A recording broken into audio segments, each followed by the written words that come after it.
Hi everyone, this is Robert and welcome to IDG Live. Today we are looking at one of many people's favourite characters in the entirety of A Song of Ice and Fire, Maester Aemon, or Aemon Targaryen. And the reason we're looking at him is as a part of our longer series of the monarchs, the rulers, the Targaryen rulers of the Seven Kingdoms, and the nearly rulers, could have been rulers. Aemon fits under that category. He could have been king. He rejected it. Now, this in and of itself is quite significant because it makes him one of the few characters in this world which is all about power grabs, actually rejecting power. So we're going to look into that. As always, I will frame this around questions from my patrons. I'll try and pick up as much as I can from the chat as we are going through. But let's start with a bit of an overview about Aemon himself. He is he was born in the year 198 AC, which is actually 2 years after the first Blackfire Rebellion. Now, that timing is quite significant. He's the first character we come across in this series who spans all of the time from the Blackfire Rebellions all the way up to the current story that we're reading. And he was the third-born son of the fourth son of the king, King Deeran II. Now, Deeran II, you may well remember, he was the person who took over after Aegon the Unworthy. Then we had the Blackfire Rebellion, and this created a divided realm. After it, the King Deeran, who had been really quite moderate king, came very strongly to try and make sure that this could not happen again, to get rid of discontent in his realm. So if you had been on the wrong side, on the black side, the Black Dragon's side, then you were a ruling lord, then you would lose lands, titles, money, power, privilege. People, if one of your children would probably be taken to King's Landing effectively as a hostage. We see this incidentally in Duncan Egg, the second story in particular, the Sworn Sword. We see quite how divided the nation is during this time. And Deeran II seems to have thought to himself, we need to make sure this doesn't happen again. We need to make sure there is no more rebellions. The Targaryen family stand strong. And if you remember, the Targaryen family has kind of waxed and waned over its couple of hundred years so far in Westeros. It started with just 3 members, Aegon and his 2 sister wives. It expanded out hugely until we reached the Dance of the Dragons. Then obviously that pruned the numbers back down.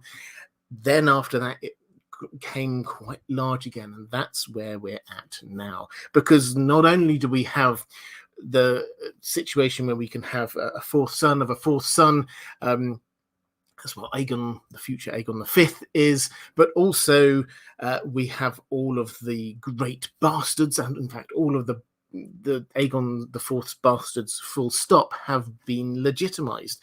These are Targaryens, and so we have the Blackfires still out over in Essos, still claiming to be the rightful rulers of Westeros. And Deeran's plan, part of his plan, was to just reduce down a few of the numbers of the Targaryens, it would appear. In particular, not in a sinister way, in particular what he thought, he went to Maekar and said to Maekar, this is his fourth son, I'm going to send one of your sons, Aemon, to Oldtown to become a maester. Because if you become a maester, then you're giving up any claim to the throne. Maekar, it appears, was not happy with this for understandable reasons, but this was his father, the king. He couldn't do anything much about it. And at the age of 10, Aemon goes down to Oldtown. Now, we don't know huge amounts about his time before that, other than the fact that he became very firm friends with his younger brother, Aegon, Egg, as he used to call him. We have one reminiscence of how they recreated the Battle of the Red Grass Field as a sort of what appears to be a tabletop war game, really, like figurines on top of a massive table. They got on really well, the two of them. But Aemon got sent off down to Old Town and then sort of stays there for the next 10 years, really. Now, we do get a couple of hints into what happened in his life there. Firstly, we get a mention again in the Dunk and Egg stories. We get a mention of Dunk and Egg went down to see him. And while they were there, they met him in a pub, the Quill and Tankard, I think it's called, which is the same one that we see many, many years later in A Song of Ice and Fire. It's been there non-stop for a very long time and is frequented by the students of Old Town. Now, they meet him. He measures Aemon measures Dunk, and at that point in time, Dunk was 1 inch shy of 7 feet tall, we're told. He may well have grown an extra inch after that. We're told that he gives a mule to Egg, which Egg names Maester. And we see Maester then in the Sworn Sword. And the only other thing we can kind of pick up on from Aemon's time there was that he clearly was a very good learner. So even though he started very early, at 10 years old, by the time he was 19, he qualified as a Maester. And from there, he was sent to a lord. We don't actually know which lord. He went to a lord's castle, manor, wherever it was, and he stayed there and he did the job of a maester, like Maester Lewin, for example, in Game of Thrones. You remember him up there at Winterfell. That was what he would be doing, in charge of correspondence, in charge of teaching the nobles' children, being a first advisor, as it were, to the lord. And he seems to have sort of quietly got on with that job. However, during this time, as we've noted several times already, Targaryens died really quite frequently, and often tragically or in surprising ways. And before you know it, suddenly Maekar, who was the fourth son, finds himself king. What does Maekar do? He was not expecting to be king. He has got 4 sons of his own, so the succession is still not a problem as far as the Targaryens are concerned, but he was unexpectedly king. But he feels the need, it would appear, to call his sons to him, have them close at hand, and to support him as king. Fair enough. So Egg gets called in. Deeren, who we know as Deeren the Drunken, he takes up the post of being Prince of Dragonstone, so he stays on Dragonstone. Ariel, we don't really hear exactly what happens there, but he obviously comes back in. And then Aemon. What does Aemon do, though? He says to his father, actually, it's not really quite appropriate for me being here as a maester, as your son, when we've already got the Grand Maester here. The Citadel have sent a Grand Maester here to be your advisor, and it would be kind of undermining to him if I were to be popping into the small council and giving my advice as well. So what I'm going to do is go off to Dragonstone with my brother Deeren, and I will support him there. Now, Maekar seems not happy about that. Maekar's not happy about a lot of things in life, it has to be said. Maekar seems not happy about that, but seems to allow it. However, what happens after that is Ariel Bright Flame dies. He's the guy you may remember who drinks some wildfire, believing that it will turn him into a dragon. He dies. Deeren the Drunken also dies from a pox, we're told. And then Maekar, King Maekar, dies himself, putting down a small uprising, the Peak Uprising. He also dies. So more vaguely suspicious Targaryen deaths coming one after another, and that kind of leaves a bit of a gap.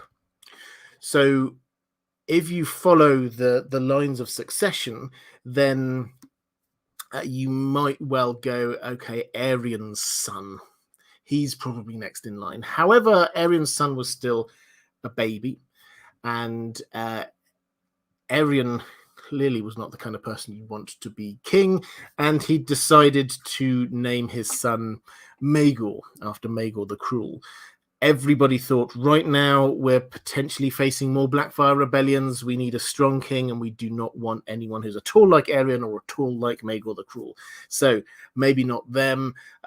Egg had a huge amount of people who mistrusted him because he spent most of his youth and childhood just wandering the Seven Kingdoms.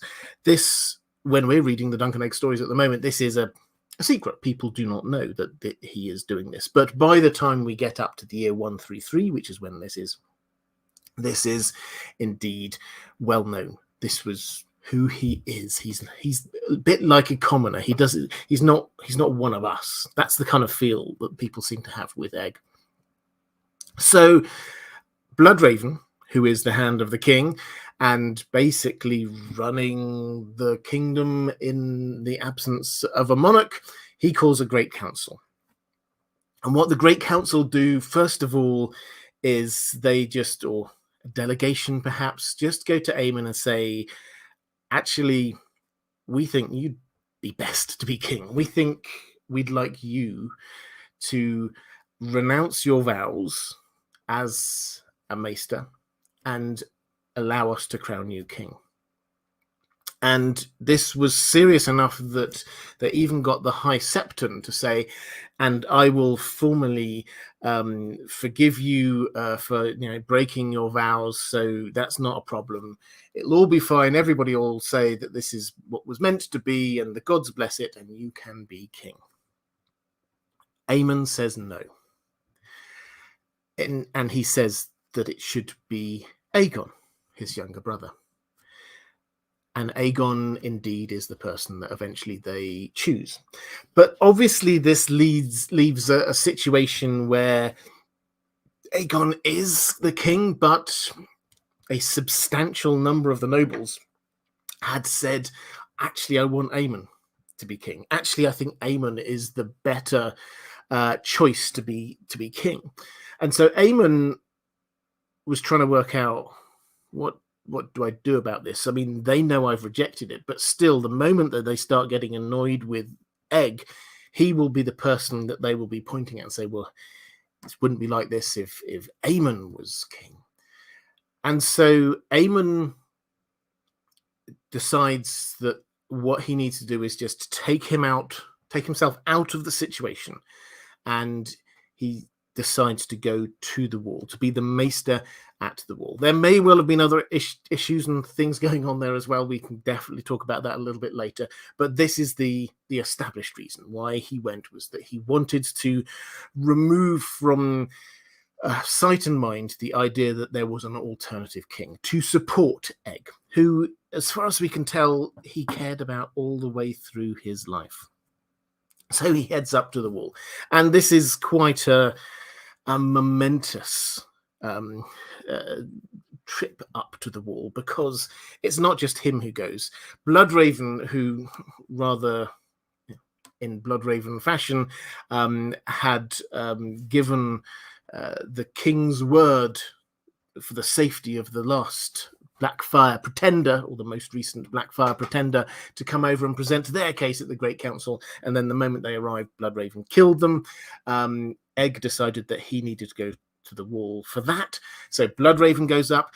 When Bloodraven goes up, 50 of his Raven's Teeth, his personal guard, go up with him. Added to which, Egg says, well, I want to have an honor guard going for Aemon as well. And so he empties out the prisons in King's Landing and sends all of those people up to the wall at the same time.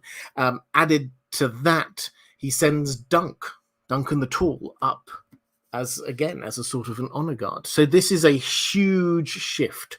We don't know all of the situation of what was going on the wall at the time, but what we do know is that suddenly a huge amount of people went up with Bloodraven and Maester Aemon. And Aemon is swiftly installed as the Maester on the wall in Castle Black. And Bloodraven, after not too long, manages to get himself elected as Lord Commander. Bloodraven and Maester Aemon are there as Lord Commander and Maester at Castle Black for a period, I think it's 13 years, a significant period of time, before Bloodraven disappears north of the wall.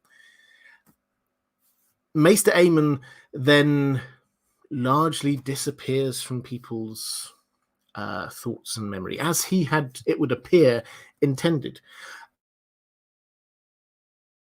People do not up to him. They think, oh, there's the Targaryen up at the wall, because he's just...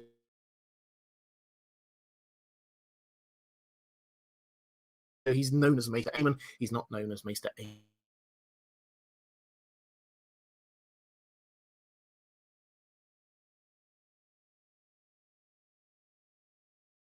Egg dies, Rhaegar is born at that point. We know that Aemon was corresponding with Rhaegar. Now, through all this time, and again, I suspect this will be one of the themes of this live stream, just trying to tease out the details of this. Through all of this time, Aemon was very focused on prophecy and the end times, and the prince that was promised prophecy in particular. Now, he came to believe that Rhaegar was the prince that was promised. We know part of that prophecy is about smoke and salt, and he thought the tragedy at Summerhall would be smoke from the fire, salt from people's tears. Yes, he was born amidst that. Rhaegar must be the prince that was promised.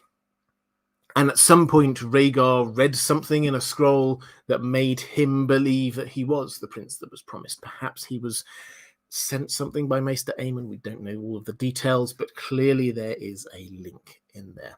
Then at some point, Rhaegar changed his mind and decided it was actually his son, who he named Aegon, who was the prince that was promised. Time moves on, and we get Robert's Rebellion. And at that point, Maester Aemon is an old man. He's 85, give or take, by this point, and he genuinely feels this need to go to his family. His family are being wiped out. Robert Baratheon has, with his allies, has come up and they've killed Rhaegar. Rhaegar's children are killed. Aerys is killed. Yes, we have a couple of them, Targaryens, who managed to escape over to Essos, but this is the end of Targaryen rule, and Aemon understandably takes this to heart. But he's too old. He can't do anything about it, and he feels the pain of that moment hugely. But he stays where he is. He is still there when A Song of Ice and Fire starts, and at that point he is 100 years old. And when Jon talks to him, we see him through Jon's eyes to start with, also a little bit through Tyrion's eyes when Tyrion visits the wall. But he Maester Aemon takes on a sort of a mentoring role, really, with Jon. He can see within him, regardless of whether there's anything else he can see, he can definitely see what anybody could see. This is a highborn, I was going to say man, but sort of young man who was brought up with has lots of natural leadership skills, who seems to be an honourable person, and he is clearly being trained for leadership by J.R. Mormont. And so Aemon plays his part in sort of slowly mentoring and tutoring him, understanding what Jon feels when Jon's father is killed, when Robb, or the person Jon thinks is his father, is killed, when Robb, his half-brother, he thinks, heads off to war. Jon feels he ought to be there. He even goes as far as like getting on a horse and trying to escape. Aemon understands all this.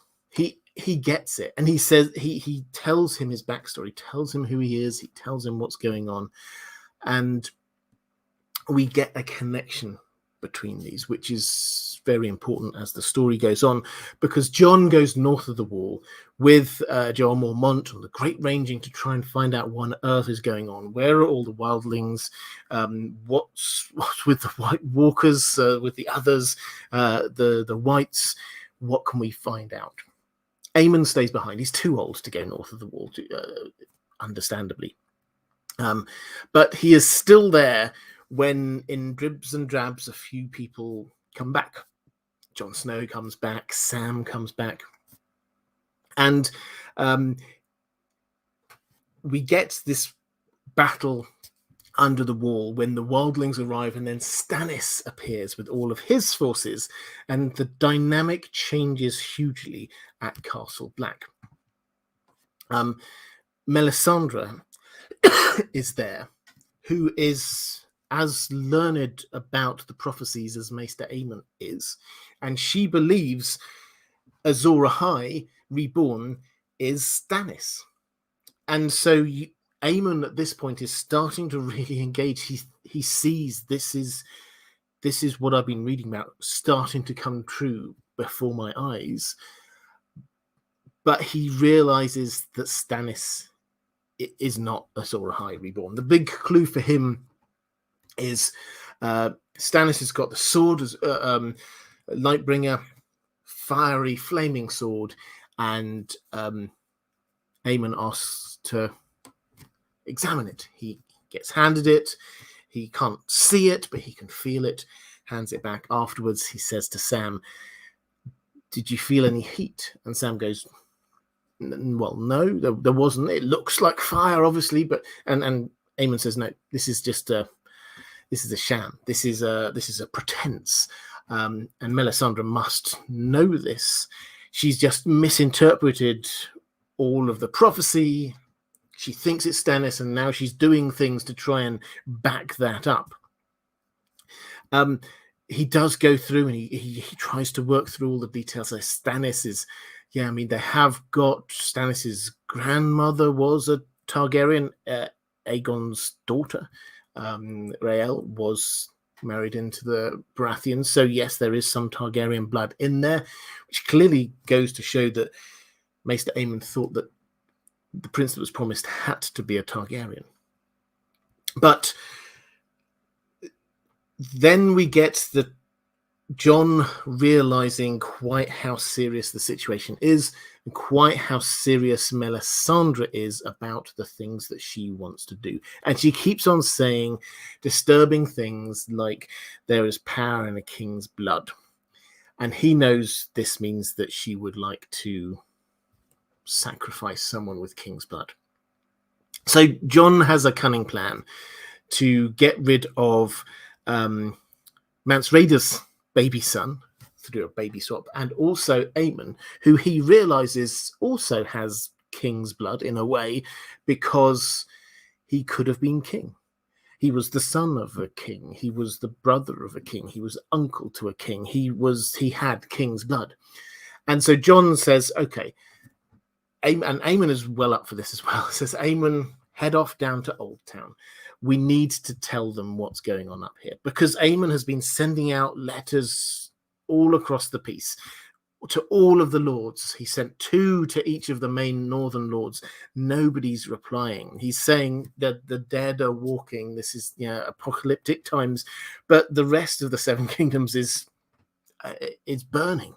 The rest of the 7 kingdoms are at civil war. People are just not replying. And so Aemon going to Old Town to see the maesters personally, he must have some sway there, surely. That's the plan.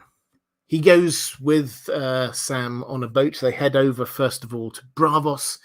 But on the way to Braavos, clearly Aemon, who at this point now is 102, the journey takes its toll. He starts to catch fevers. He's one time, Sam isn't perhaps not the best person to be looking after him. One time he stands out in the rain and the storm at 102 as it's kind of lashing him, and he kind of gets chills from that, and he's struggling.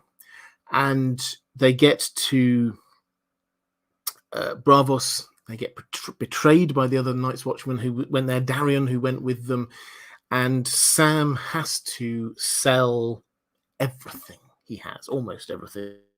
He manages to keep hold of a surely incredibly insignificant ancient horn that he found, or that was given to him, that was buried near the Fist of the First Men. So he still kept that, but pretty much everything else he sold to get them a berth on a ship, which was then heading down to Old Town. While they're in Braavos, though, Aemon, Sam, gets news of Daenerys and the dragons, and suddenly Aemon perks up. He's there. He said, "This is it. This is the prince that was promised. It's not the prince. It's the princess, because if you look in the High Valyrian, then this is not gender specific, and we've been looking for the wrong thing all the time." And he starts saying, "Well, I should go to her. I'm old, so I probably can't do this, but we need to go to Old Town first, but then we need to, if not me, then get someone else to go over to her just to advise her." And he starts bemoaning the fact that he's been all this time watching and waiting, he says, and then finally this moment arrives and he's just too old to do anything about it. It's quite poignant and sad. So they get on the boat, and he does the standing out in the rain, and he catches the chill, and eventually he dies on the boat. And Sam does this really quite touching speech about what a great guy he was, and they decide, as Targaryens, normally their bodies are burned. Everybody knows this, but the captain of the ship understandably doesn't want to have a funeral pyre on his boat in the middle of the sea. So they say, "Okay, we'll put his body in a barrel of rum," I think it is, and we'll take that down to Old Town, and then you can burn it there. They arrive down to Old Town, and that's pretty much where our story ends. Sam is found by Archmaester Marwyn's people, and is questioned by Marwyn. Sam says what Aemon said, and then Marwyn immediately jumps up, gets on a boat, and heads off to Dany. So Marwyn is in a way continuing this mission that Aemon thought that he was on but was too old for. And perhaps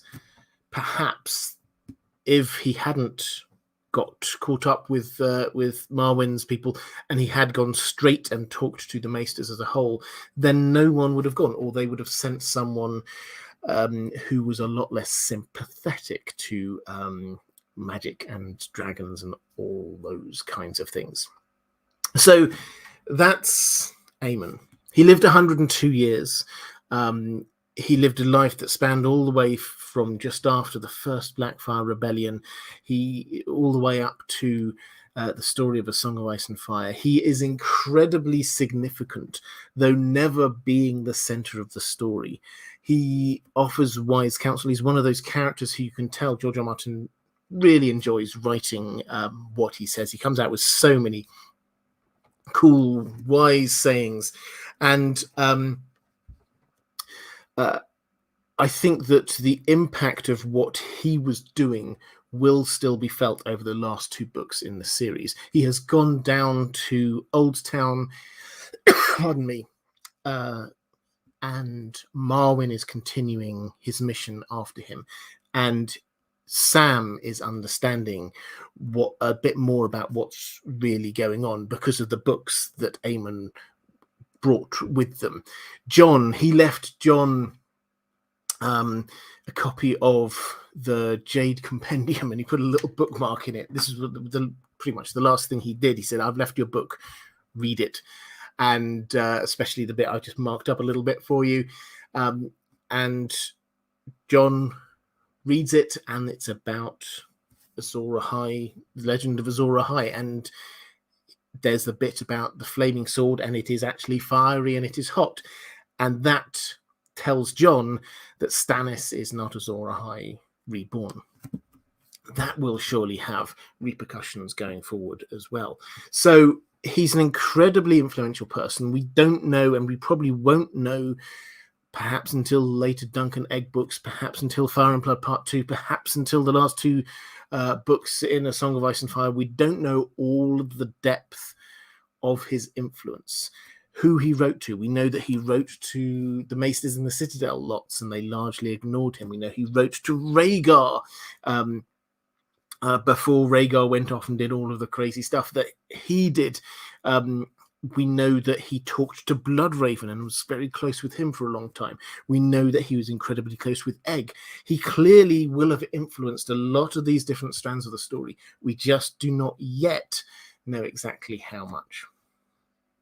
So that is Maester Aemon, as I say, definitely a really important character, but always slightly sort of backstage. Richard Smith, thank you very much in the chat, saying just wanted to show support. Thank you. BBC4 have just been showing some political comedies of late, and I can't help but imagine Malcolm Tucker as Master of Whisperers. Yeah, I mean, more shouting than whispering, I would have to say.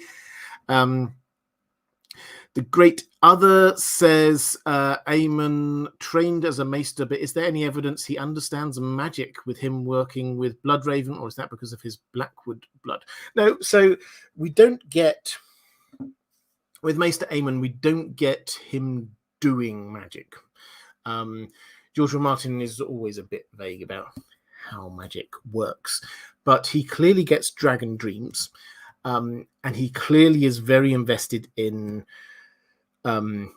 prophecy, and he clearly understands and accepts the role of and reality of a lot of things that the other worldly wise people we hear from in the story think is nonsense. It's very, I mean, I've said this a few times before, but it's very noticeable. George R. R. Martin in book 1, he sets it reads as a low fantasy book. If you take the first chapter or the prologue with the others and the birth of the dragons at the end out, and one other chapter of Bran, this comes across as a low fantasy story. Magic is not around. All the wise people that we meet mock the idea of magic. Maester Luwin mocks the idea of magic. The children of the forest. Maybe there was once magic in the world, but not now. Then Tyrion mocks the idea of there being any actual real nasty beasts north of the wall. Aemon, in a very quiet way, because he doesn't actually come out, it's noticeable, he doesn't come out and give long speeches about the others or anything like that. He just accepts what's there. So some zombies came to life, as it were, and attacked the Lord Commander and killed a number of other members of the Night's Watch. Yep, okay, I accept that's what happened. We get the dragon glass. Yep, okay, we know what dragon glass is and what it can do. He just completely accepts it and thinks of this as the truth. So he's very straight down the line. He's not the magical person, but he is the person who understands and believes and interprets magic. Andrew Kay saying George R. Martin definitely saved some of his best writing and prose for Aemon. So many amazing quotes directly from Aemon. Yep, absolutely. And Jack Myatt saying, just wanted to show my love. Thank you very much. Thanks for being amazing. Well, thank you. George has apparently said he regrets killing a character. Do you think this is Aemon, and why? Well, this is this is a thought that did come to me. This is something that he said, and I wish I could remember exactly when he said this, but this is definitely a quote to another writer. He said, almost rhetorically, have you ever killed off a character and then realized later on in the story that you need that character? Now, could this be Aemon? Possibly is the answer.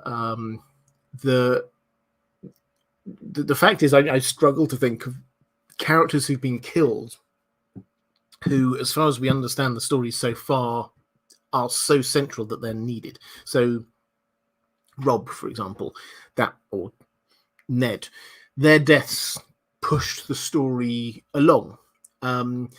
They were needed to develop the story. Similarly, people like, I don't know, Joffrey, for example, their deaths clearly had an important place and role. Now, Aemon has left the wall and died, which means that at the wall now there is no one who has this kind of maester knowledge. We've got Melisandre, who speaks very authoritatively about prophecy, but clearly she gets some stuff wrong. We get the wildlings, many of whom have got this sort of old man-ish kind of knowledge and understanding of how the world is. But there's nobody to really challenge Melisandre about prophecy at this moment. So perhaps he's reached a point where what he needed was somebody to actively oppose Melisandre. And Aemon wasn't there. So I don't know. The question is he needed going forward? Well, as I say, Marwyn has taken over his role in terms of going to Dany. So I don't think there's a particular need for him there. Does he have any extra knowledge? Well, you can get around that we need as readers. You can get around this because there are two bits of knowledge that he's left that are out there somewhere. The first is he took a load of books with him to Old Town. The idea being these obviously were things that he wished to reacquaint himself with before he tried to make his case to the maesters there. We'll talk a bit more about them later, but they had to be sold by Sam in order to get them over to Old Town. The fun thing there is that we're sort of told, well, they'll make their way to Old Town eventually anyway, because the maesters are the only people really who are looking to buy old tomes, and so when they come onto the market, then that's where they'll gravitate eventually towards Old Town. But then there's also the letters that Maester Aemon wrote. He wrote letters to people like Rhaegar, which we may never find, but he wrote letters again and again, we're told, to the Citadel and did not get a reply. The Citadel is not the kind of place, or does not appear to be the kind of place, that would get rid of knowledge, even if they disagreed with it, even if they thought it was heretical, they would just hide it away somewhere. So I think those letters are still there. Might Sam or someone like that manage to find them, manage to actually get this articulate understanding of what's really going on from Aemon? Possibly. So is Aemon the character who George R. R. Martin killed and then regretted? It's possible, but I don't think it's an open and shut case, because we can carry on all the things that he's needed to do other than be this kind of balancing voice up at Castle Black, are covered by other things, get other plot points moving forward.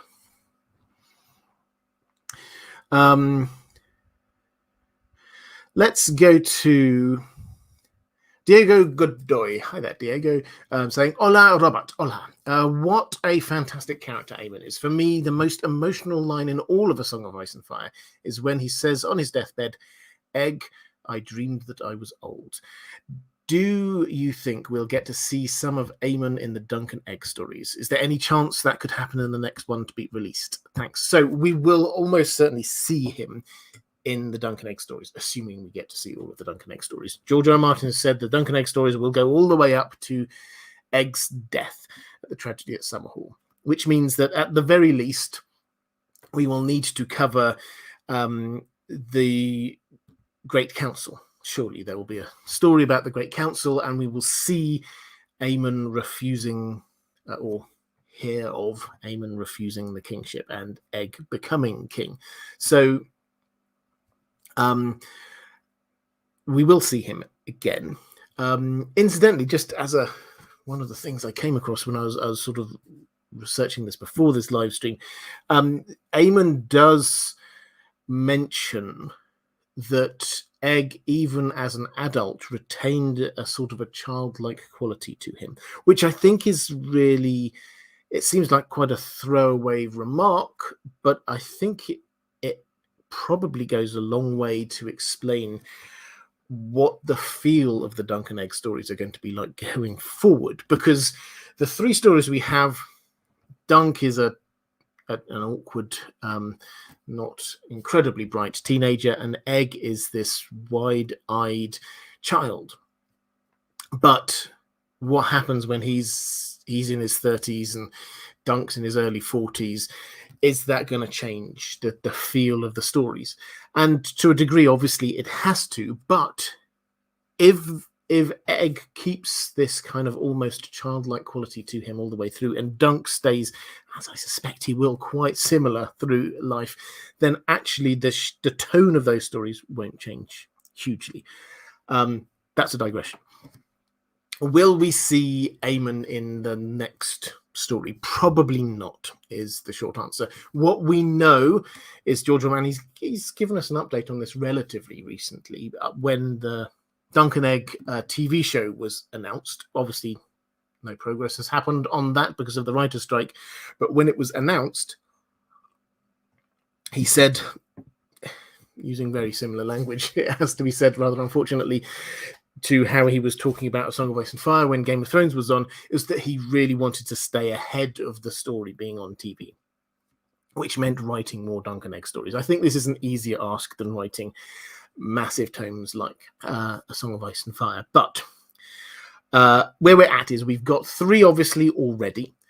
He has half written 1, which is it has a working title of The She-Wolves of Winterfell. So they're going up to Winterfell. It won't end up being called that. Then he's got another that has been sketched out in outline. He hasn't actually written it yet, but he knows roughly what the plot's going to be, which is, I think they're going to call that The Village Hero. Basically, this is getting caught up in some disagreement between the Brackens and the Blackwoods. And he's also just floated to the idea of actually going back in time to an adventure when they were in Dawn, which gets mentioned in The Sworn Sword. This was how they evaded, the 2 of them, Dunk and Egg, avoided the Great Spring Sickness, which killed Deeren and then his 2 heirs, Baelor's 2 sons. And that was sort of what fast-tracked the succession, moving on to Aerys and Maekar, and then eventually down to Dunk. Sorry, not Dunk, Egg. But lots of people died from the spring sickness, but not in Dawn because they shut the borders. So that's how they survived there. And George R. R. Martin has said that he thinks he will write a story from when they're in Dawn, which is probably in line with him wanting to write a story based in all of the 7 kingdoms, to be a Knight of the 7 Kingdoms worthy. Now, that I think means that those 3 stories, probably he would write roughly together, and Aemon doesn't naturally fit into any of them, because at this moment in time in Dunk and Egg, he is still down in Old Town training. He certainly wouldn't be in Dawn when they're in Dawn. He certainly wouldn't be going up to Winterfell. don't know when we would get the village hero story, but Aemon doesn't leave the old town until he's 19. Egg is, I think, 10 at the time of the Sworn Sword, which I was listening to quite recently. And Aemon is 2 years older. So if you do your maths, then we're probably still looking a good 7 years or so until he comes out into the world away from Old Town. So we will see him in Dunk and Egg, but probably not yet.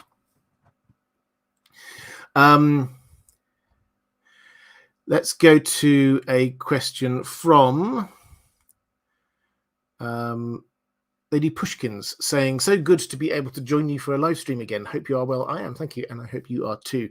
How much do you think Aemon knows with all that comes with books and age? Do you think he knows about Jon or about Lyanna and Rhaegar's marriage? Do you think that marriage is legal?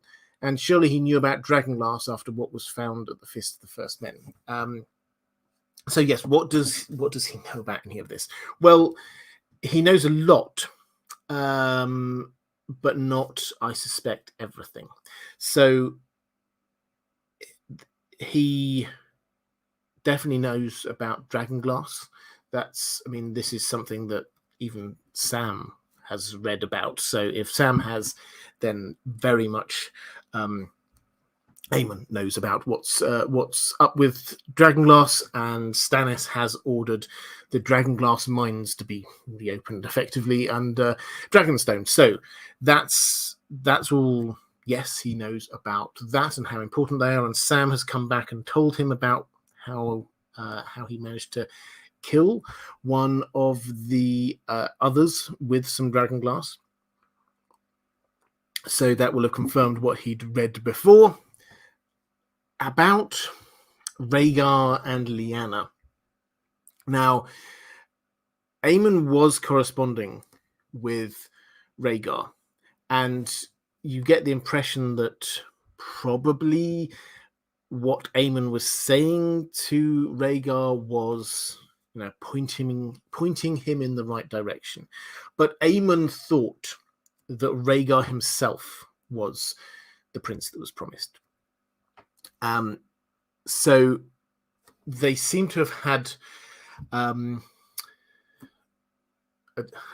intellectual bifurcation, if that makes sense, about who the prince that was promised is, and therefore what tactics you need to go through in order to sort of make those prophecies real. What I mean by that is that Aemon, if he was still in correspondence with Rhaegar, will have probably been saying, Rhaegar, you're the prince that was promised. You need to be training yourself to be a fighter.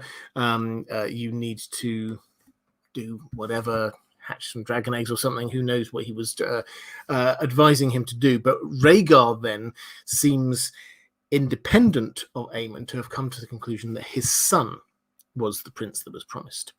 And then he seems to have gone on with this idea of the dragon must have 3 heads. He names his second son Rhaenys, wanting to, it would appear, match up to the original 3 Targaryen conquerors.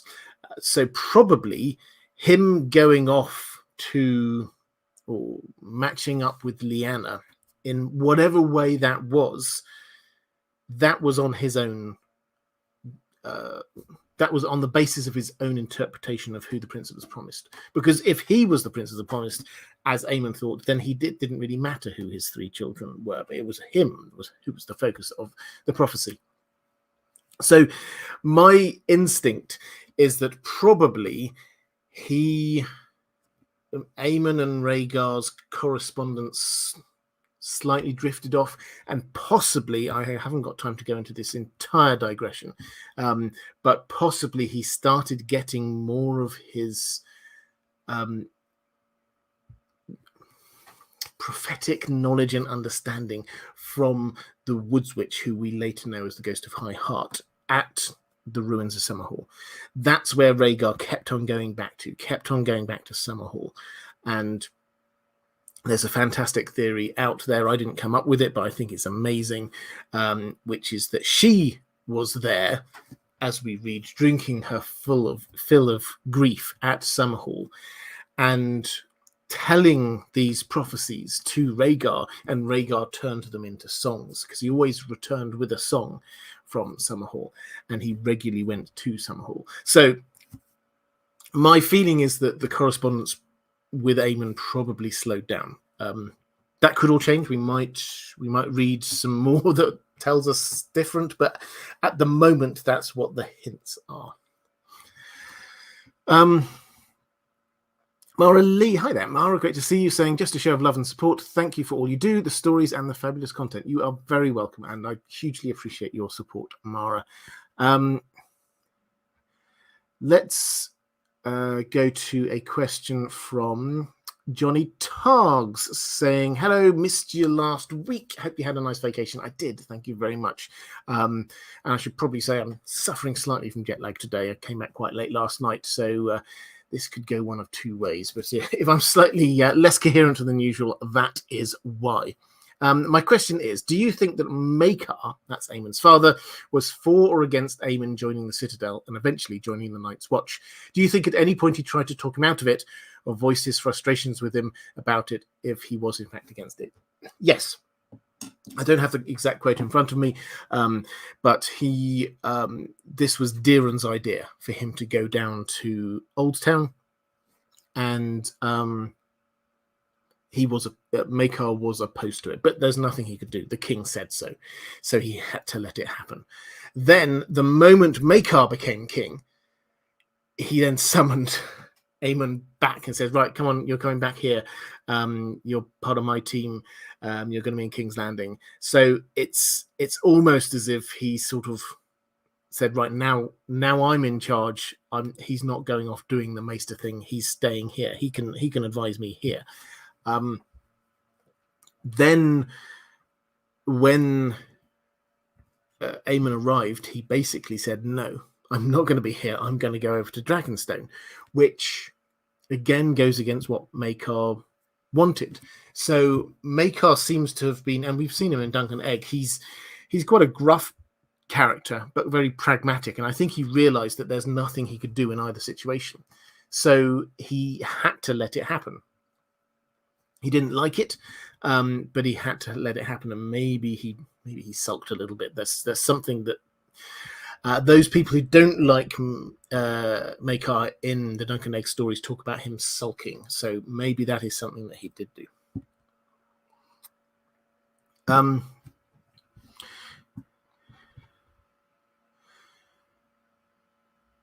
Dagon Tranos saying, could Maester Aemon's line, a Targaryen alone in the world is a terrible thing, hold the answer on whether or not Daenerys' invasion will be a direct repeat of Aegon the Conqueror's? It could. So this is a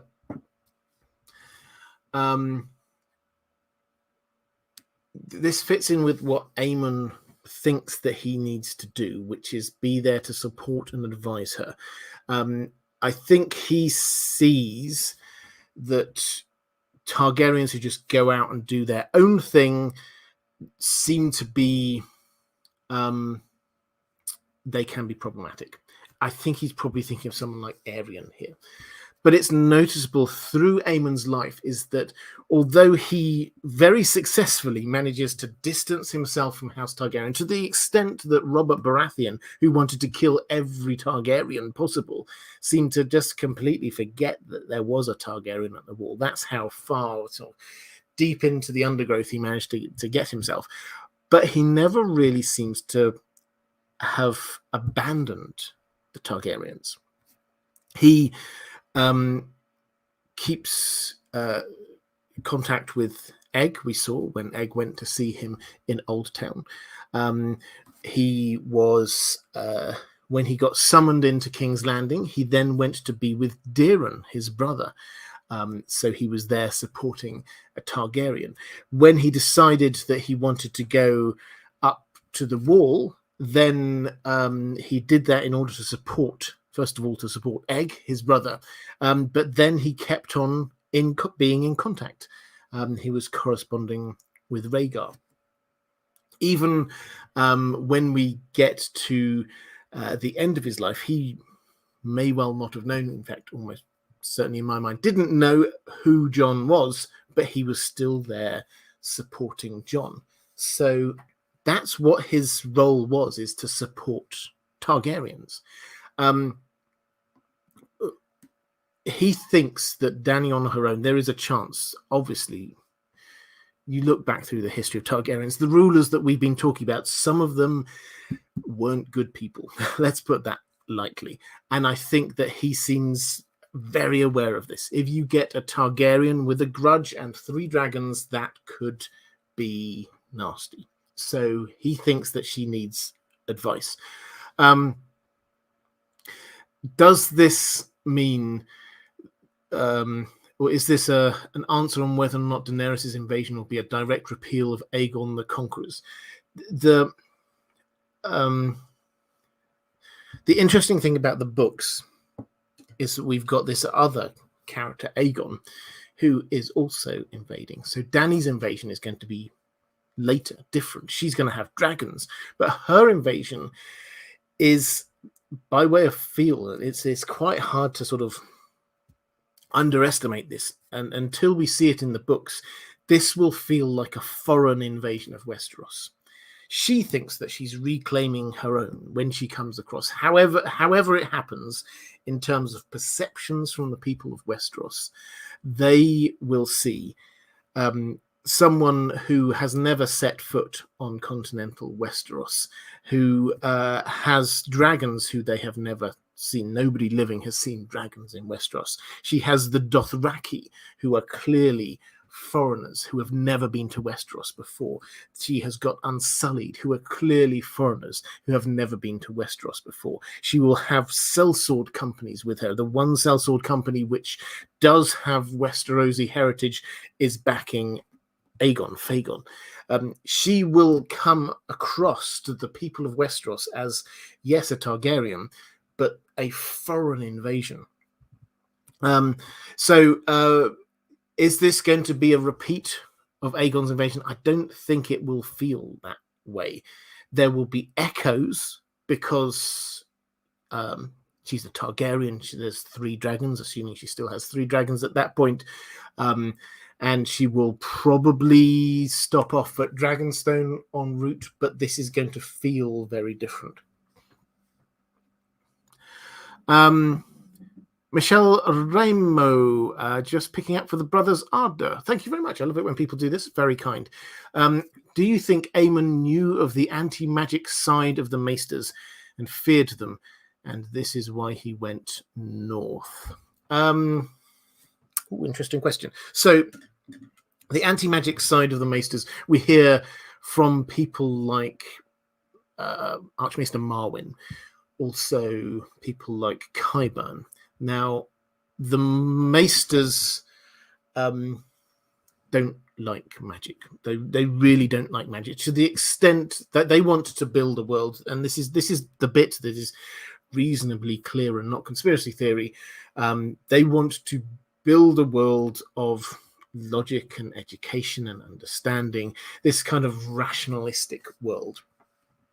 And to the extent that in order to become a Maester, the last night before you make your vows as a Maester, you're locked in a dark room with 4 obsidian candles, dragonglass candles, and you're told what you have to do is light them.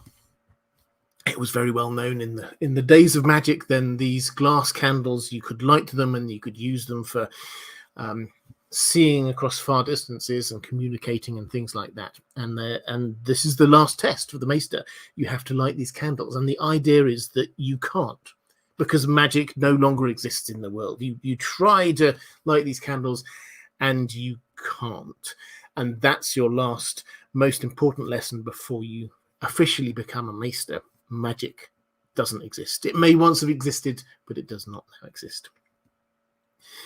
will Aemon have been aware of this anti-magic feeling within the Citadel? Obviously he will have. He was there for 10 years.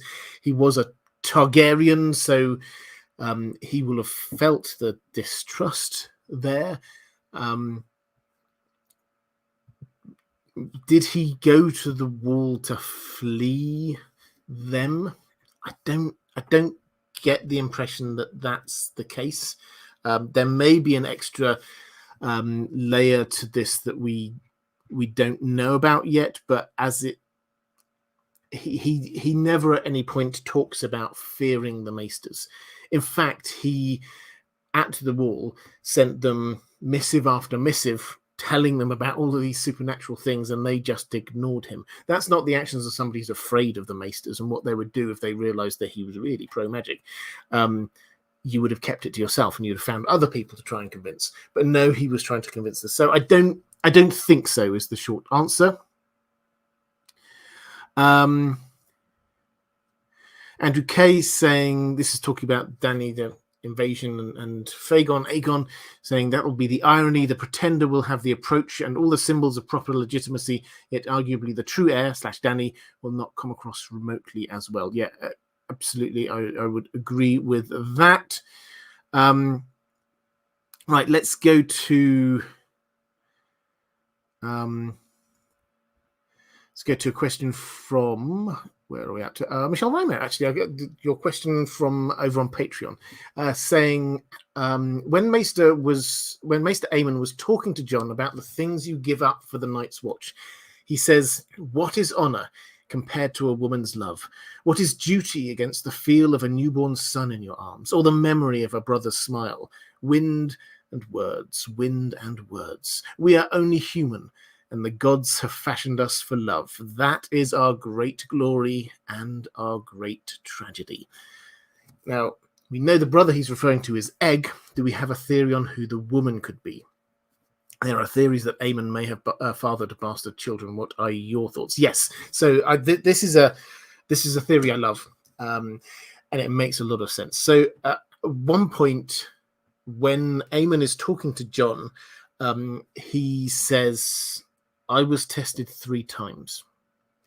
Once when I was a child, once in the full bloom of my adulthood, and once as an old man. My vows were tested." Basically. Now, we know 2 of those things. He tells us explicitly that the one when he was an old man was Robert's rebellion. He was sorely tempted. He wanted to go and help his family who were being murdered from his perspective, but he couldn't and he didn't. But in his heart, he wanted to go, and he was tested then. When he was in the full bloom of his adulthood, this will have been when he was offered to become king. He was, I think, 35 at the time. That's exactly the right kind of period there. And he was being tempted to give up on his vows. So this is the perfect thing. So we know the 2, but there's one when he says in his childhood, which is interesting because what is his childhood? Well, as a 100-year-old man, one could probably broadly say anywhere up into his teens, perhaps. He could have thought of himself as being a child. And this passage that you read out here is very personal. What is honor compared to a woman's love? What is duty against the feel of a newborn son in your arms?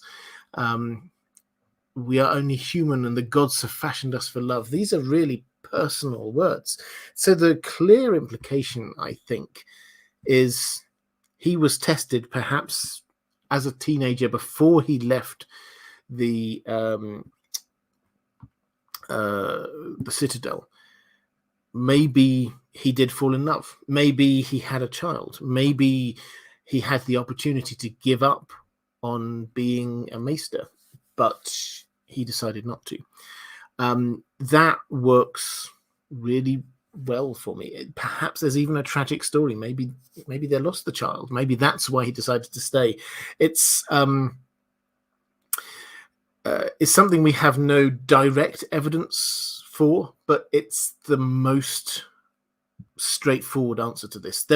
He got tested in some way when he was down at the Citadel, tested in a way to make him think seriously about giving up on his vows to be a maester. And he here speaks passionately about a woman's love. So it seems the most obvious. Actually, I've got the quote here in front of me, the testing his vows thing, just in case you're interested. 3 times, this is Maester Aemon speaking, 3 times the gods saw fit to test my vows. Once when I was a boy, once in the fullness of my manhood, and once when I had grown old. By then my strength was fled, my eyes grown dim, yet that last choice was as cruel as the first. My ravens would bring the news from the south, words darker than their wings, the ruin of my house, the death of my kin, disgrace and desolation. What could I have done, old, blind, frail? I was helpless as a suckling babe, yet still it grieved me to sit forgotten as they cut down my brother's poor grandson and his son and even the little children.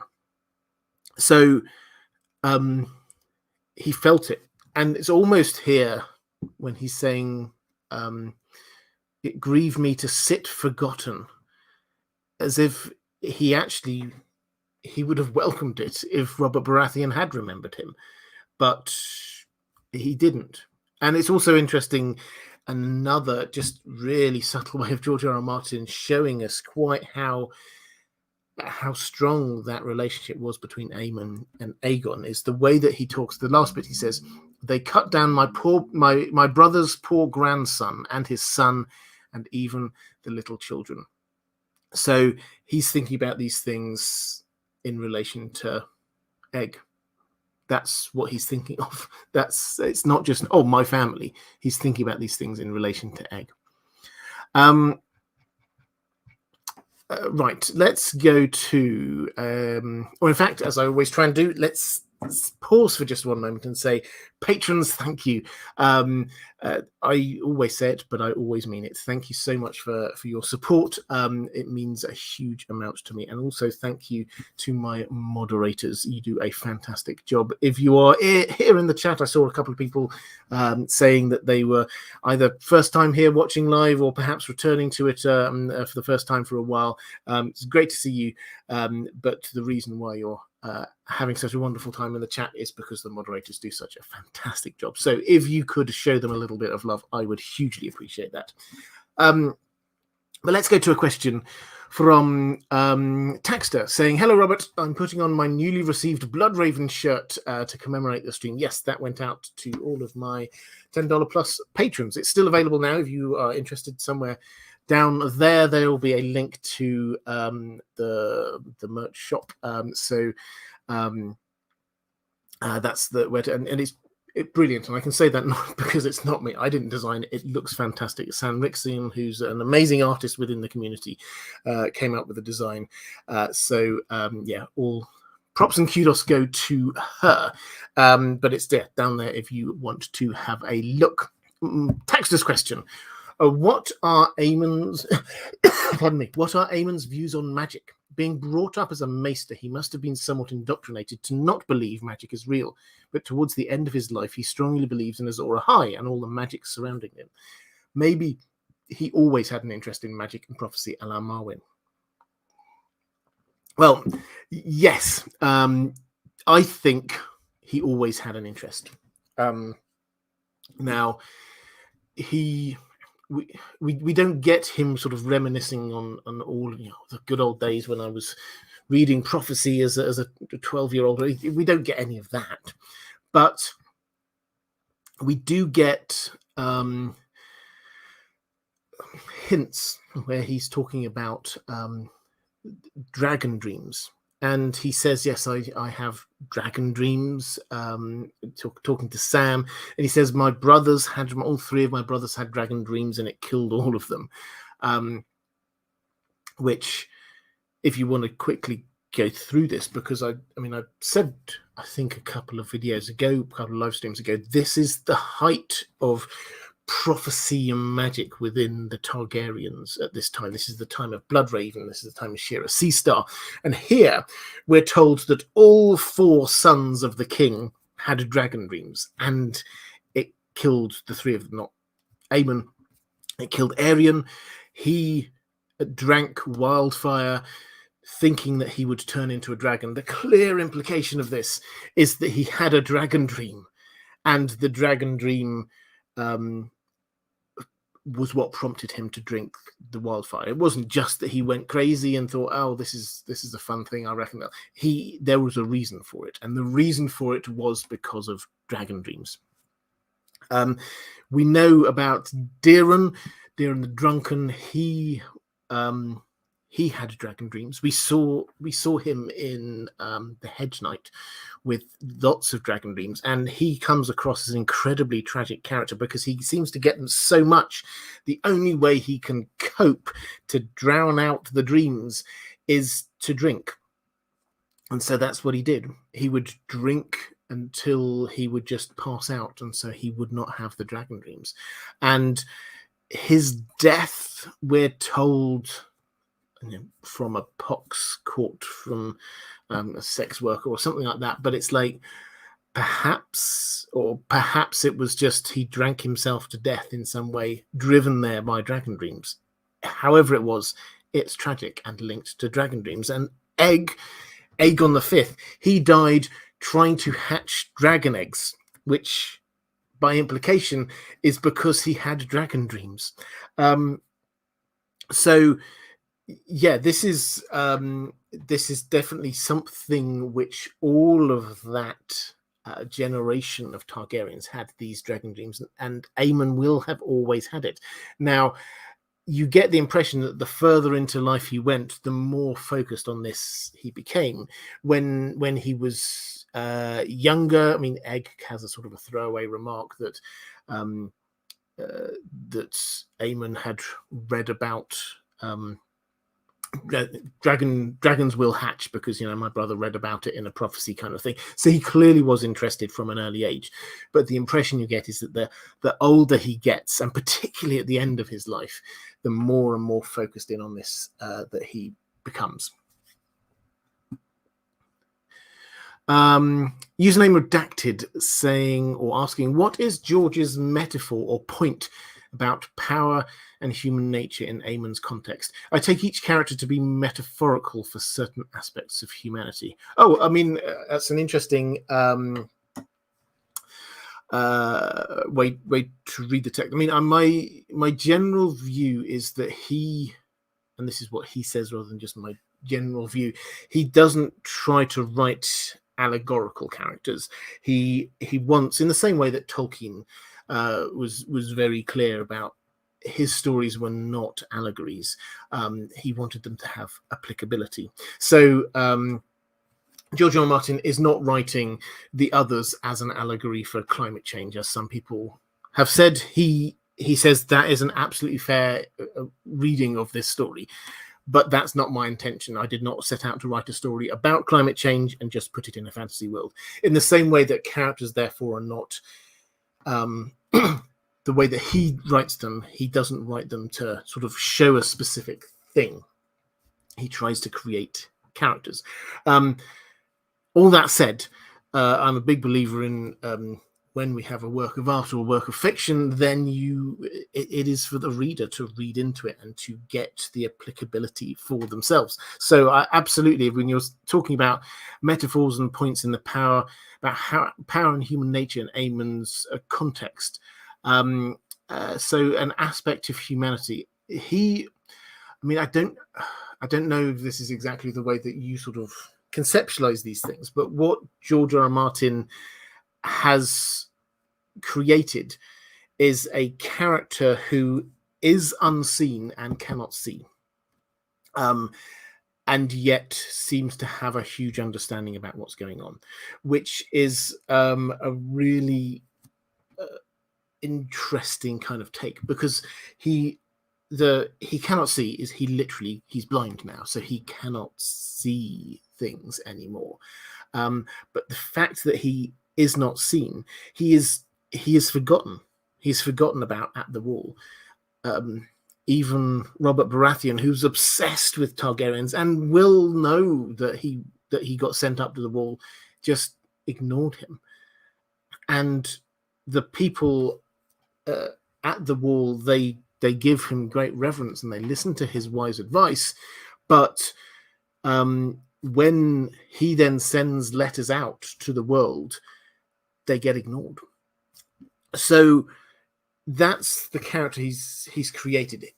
He's not quite this kind of Cassandra character, but he's sort of quite close to it in a quite bookish way, if that makes sense. So I think for me, the kind of the metaphorical thing is there, that you have to it's not just the obvious things out there, the people who are putting themselves in your face, like the Melisandres of this world, to say this is what's going on, that's what's going on. She's being loud and brash and telling everyone what it is.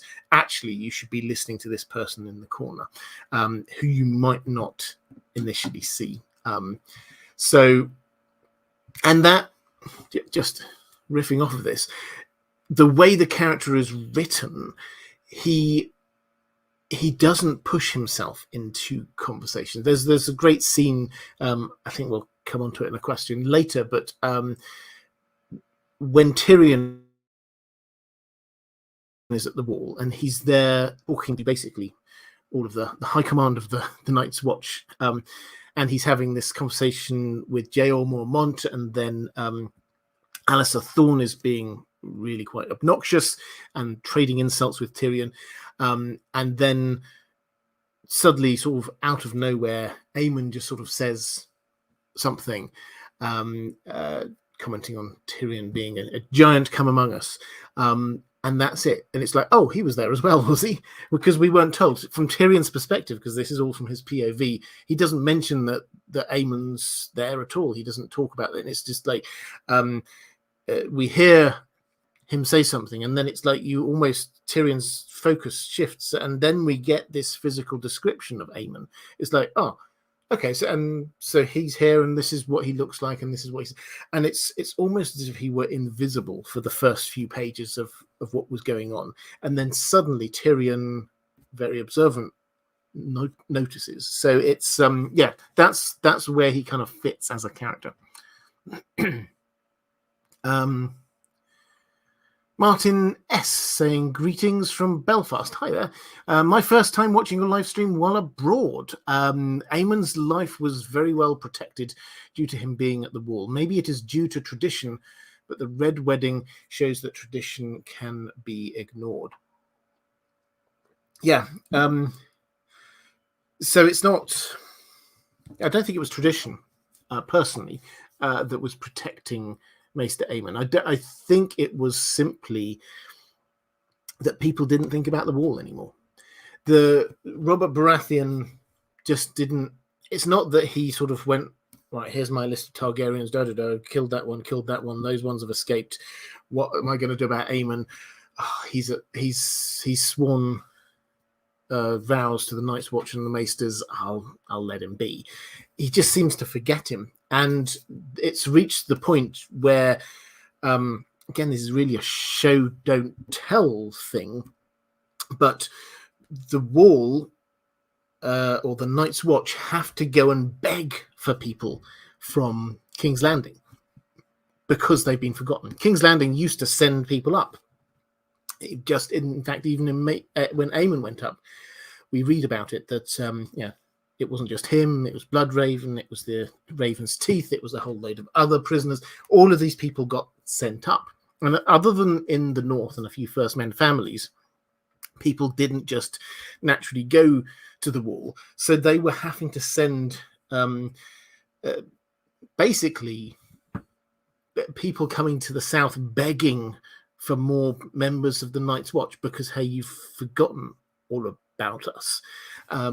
That's what you have in King's Landing. This is when you get forgotten his name temporarily. You know who I mean, the guy who rescues Arya, but also when we have the tourney at Harrenhal, just a throwaway remark that one of the Black Brothers, a member of the Night's Watch, was there and was asking for people to send people up to the Night's Watch.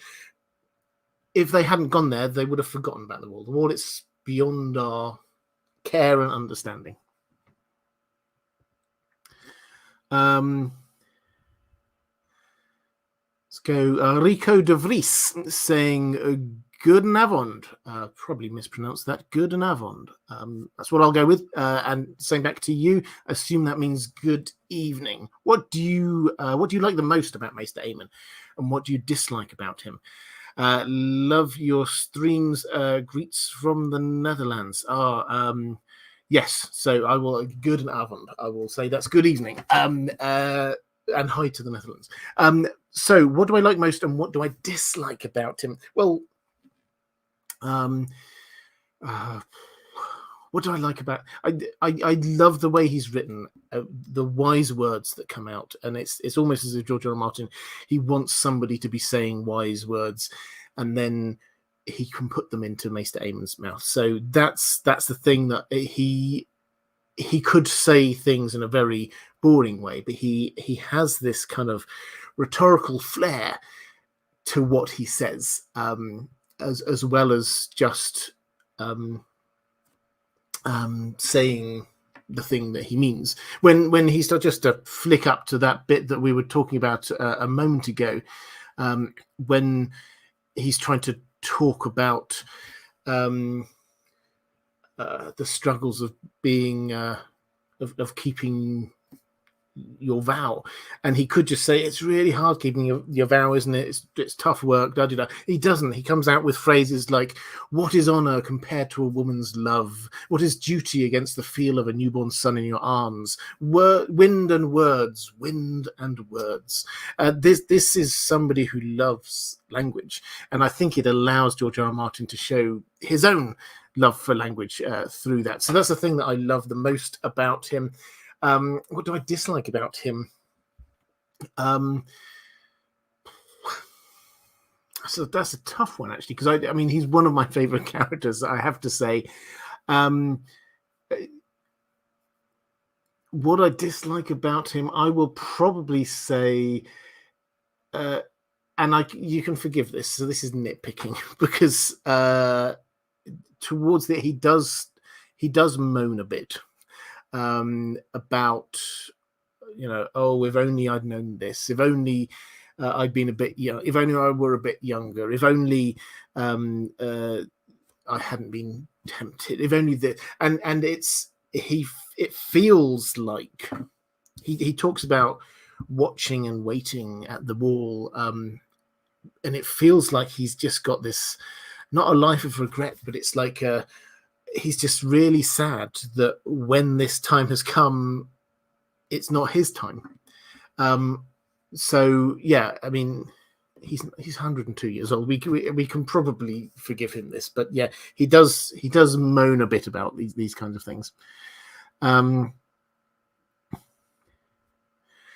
Brothers Arda saying, Brothers Arda here, my new Lord of the Rings channel, as it's me, the Brothers Kryn. Oh, well, shout out to that channel. If you're a fan of Lord of the Rings, I know Brothers Kryn. Hi there. Good to see you. So if you renamed yourself the Brothers Arda, then that will be the new Lord of the Rings channel name. Do go and check that out. Will you be joining on this year's Hobbit Day playlist? Great stream, my friend. Well, thank you very much. For those who do not know what this is obviously with my other hat, Lord of the Rings hat on. The Lord of the Rings YouTubers on Hobbit Day, September every year, have a playlist of videos on whatever the subject is for the year. Yeah, I'll try to. I have done a couple of times. I think I missed last year, unfortunately. I will try to this year. It's a lot of fun coming up with a video on a theme that somebody else has set out. So yeah, I will try to. Question from Una Halla, saying, thank you for elevating interest and insight into my two favorite fantasy worlds, Song of Ice and Fire and Lord of the Rings. So question, well, you're welcome. Question, besides his age and experience, what makes Aemon credible in the eyes of characters like Jon and Jeor? Well, it's his wisdom, I think, is the answer. I mean, you say besides his sort of age and experience, that's, I mean, it's almost a given, but he'd been there, I think they said how many Lord Commanders he'd been there for. It was something like 13 or something that he'd seen at the wall. And I think it's the way he delivers the information and wisdom that he has. I'm sure it's not coincidence, the comparison with Melisandre. Melisandre arrives on the scene and is so 100% about everything. She just says, this is the case. Stannis is Azor Ahai reborn. He will be the Lord. He is the King of the Seven Kingdoms. This is going to happen. That's what we're doing. And she's absolutely fundamental about everything in it. There's no room for any doubt. Maester Aemon delivers what he has in a humble way, and he's not just saying this is the case. He's also kind of trying to teach people, trying to mentor them. It's really what he could have done with Jon is called him to one side and said, right, yeah, I know I'm going now, but I just want you to know Stannis is not Azor Ahai reborn. Bye. He could have done that, but that's not his style. What his style was to get a book where he knows the evidence for this Stannis not being Azor Ahai reborn is, put the bookmark in the right place, and then said to Jon, could you read that? I'm off now, but just read that. Trusting that Jon would draw the right conclusion from it. So his delivery style is so different from the directive Melisandres of this world that people kind of respect that, because he is just giving his thoughts and then you can do with it as you will. Una Hallow, I think that was your first super chat as well, so thank you so much. Wheezy Squeezebox saying at least Aemon had a good library, but then he lost his vision. Yeah, that must be tragic for him. At one point he says that reading is the thing he misses the most about having not got his eyesight, which I can completely understand. Emma Shyman saying, could his second test have been at Summerhall? The death of his favourite brother, who was the reason he went north to begin with. Taking the Black was both supporting Egg and doing his duty. Well, I understand that, but I think there are two things I'd have against that. First of all, we know the outline timings of these three tests of his vows that we had. We know that the one when he was an old man was Robert's Rebellion. Then we had one when he was a child, one when he was in the whatever it was, full bloom of his youth, his manhood, or something along those lines. So this happened when Aemon was older, much older. So this doesn't really fit any of those times. Certainly not when he was a child. Certainly not the one when he was an old man. Could it be when he was like a full-grown adult? Well, possibly, but then we know that he also had the temptation of being made king at that time when he was a younger adult, so that feels more right to me. Secondly, I think the question is what the temptation actually is. The temptation in this context is to give up, to abandon his vows, as a maester, as a member of the Night's Watch. And that is very clear in the two that we're certain of and the one that we can kind of guess at. This, after the tragedy at Summerhall, what would he want to do? Well, at this point, we've still got Targaryens on the throne, and Rhaegar has just been born, and he starts to think maybe Rhaegar is the prince that was promised. He can be advising him from afar. So actually, he's probably, although he will have been heartbroken by what happened, I'm sure, his vows are not tempted, or he's not tempted to break his vows at that point.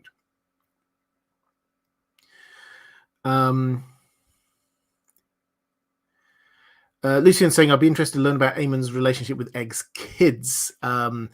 Yeah, one interesting thing is, so one of Egg's daughters, Ariel, called him Uncle Maester, which is, it implies there was a close relationship there, of some degree, at least close enough that they saw each other.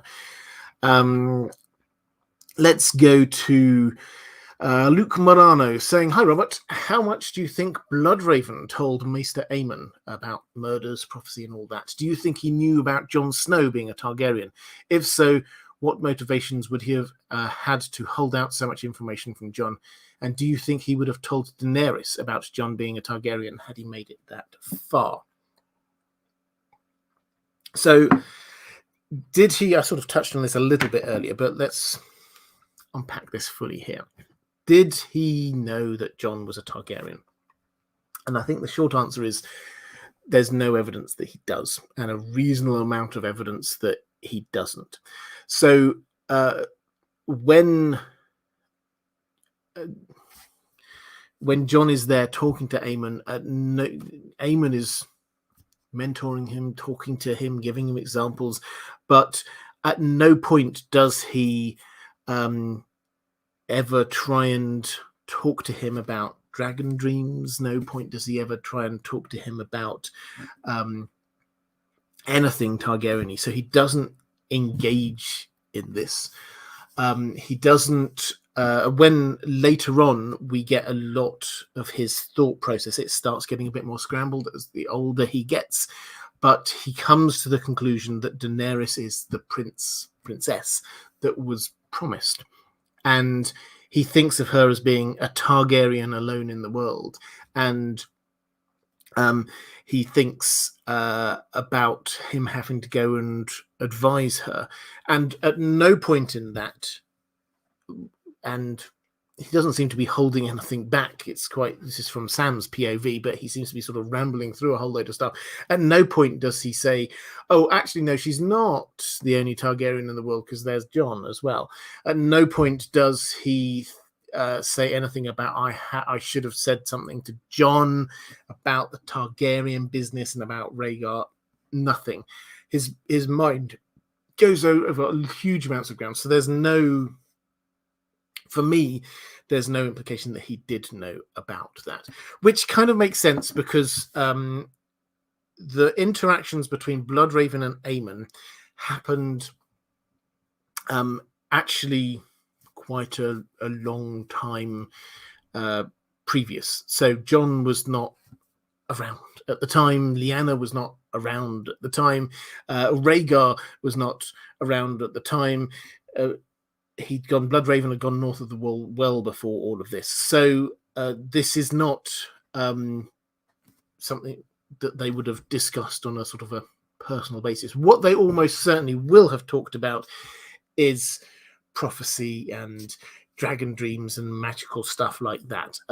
We don't have records of that, but given their shared interest in these kind of things, given the fact that they were relatives, it's impossible to believe that they didn't discuss those things. So the great unknown with Bloodraven is the extent to which his sort of planning and thinking came to its full fruition only when he was hooked up to the Weirwood network up in what we think of as Bloodraven's Cave north of the wall, and to what extent it was beforehand. I think that he clearly was doing a lot of manipulation of things beforehand, but did he tell Aemon about any of that? I see no reason to suggest that he did. Aemon never talks about it. If he does, maybe Bloodraven sort of will have hinted at stuff about the line of the prince that was promised. This is the closest I think we get to this.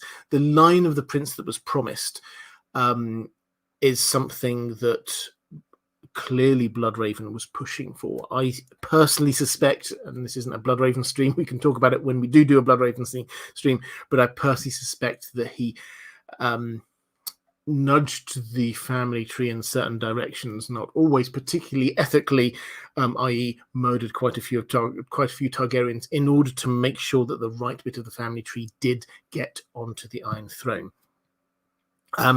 Whether he told Aemon anything about that, I don't know, but Aemon did become convinced that Rhaegar was therefore in the right line.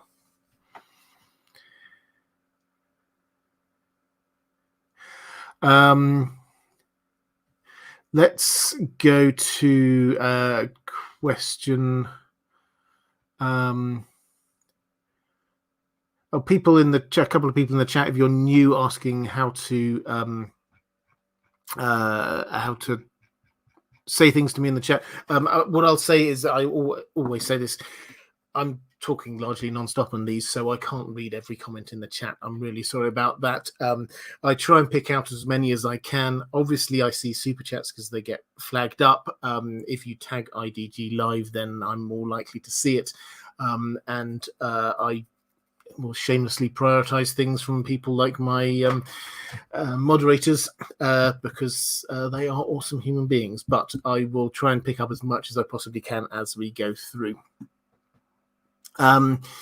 Let's go to a question from Alison saying, hello, Robert. Hi there.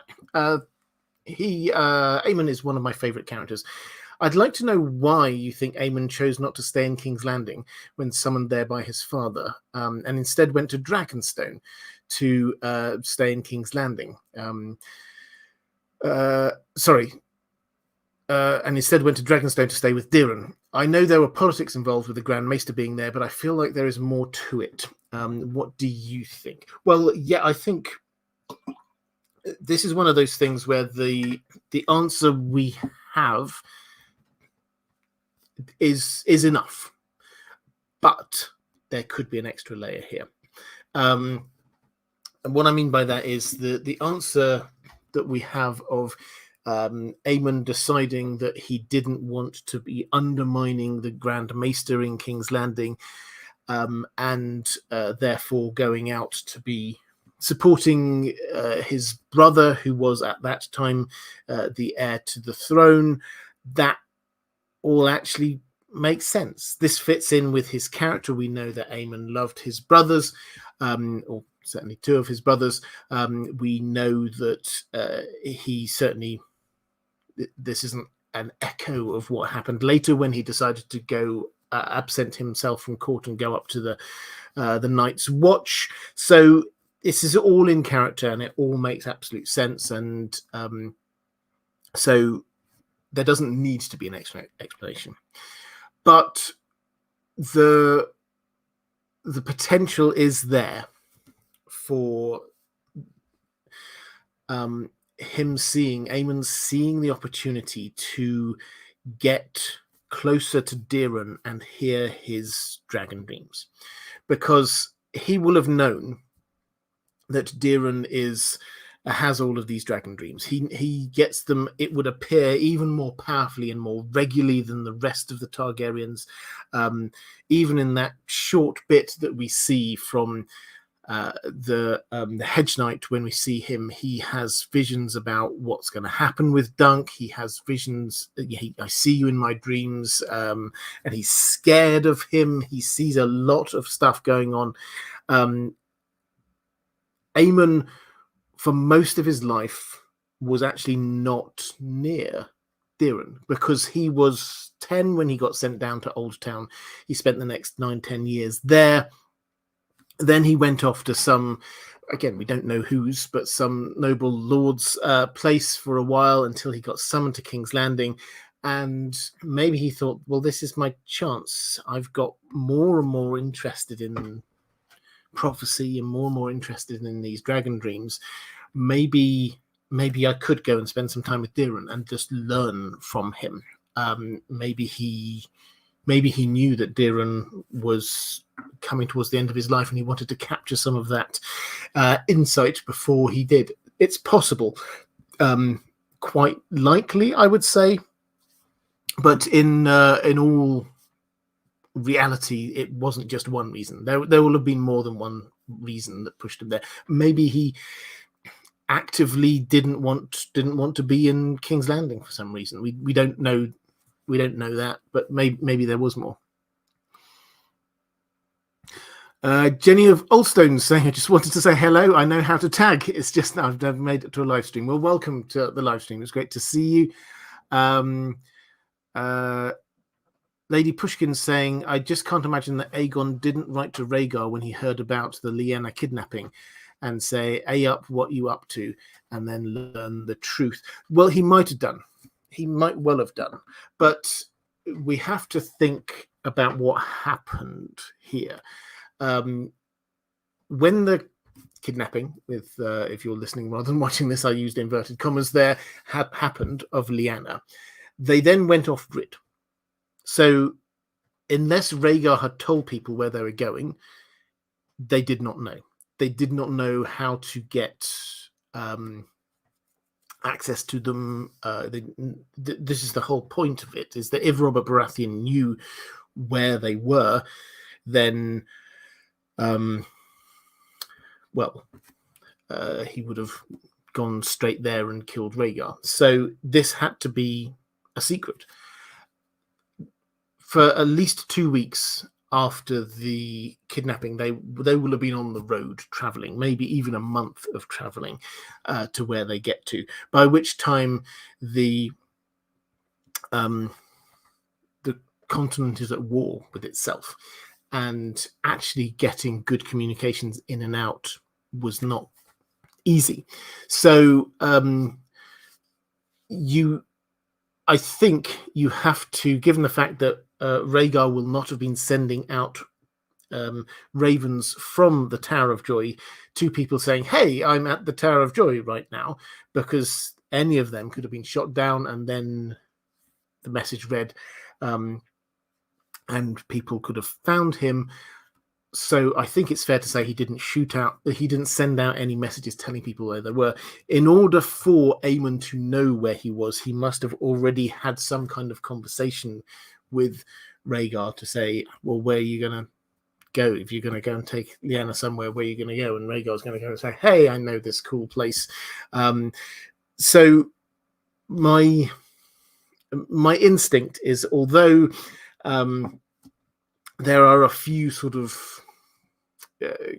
coincidences, if you like, ways in that there might be, so there clearly would have been a maester there at the Tower of Joy. I think that there is no way Rhaegar would have allowed Lyanna to be giving birth without a maester there. So there will have been at least a maester there. Clearly, House Dane were very involved in this, and let's not forget that Aemon is half Dane. His mother was from House Dane. So there is a link there as well. But I personally don't think that the logistics kind of stack up on this. Terra Incognita saying, inverted commas, oh, the British. Is that not a thing anyone else says? Oh, well. Jenny Voldstone saying, I sent you a super chat as well. Did you? And have I missed it? I do apologize if I had. I'm just going to quickly flick back just if I haven't. Okay, if I've missed that, then apologies. Perhaps one of the... if you put it back in the chat and one of the mods or something could bring that to my attention.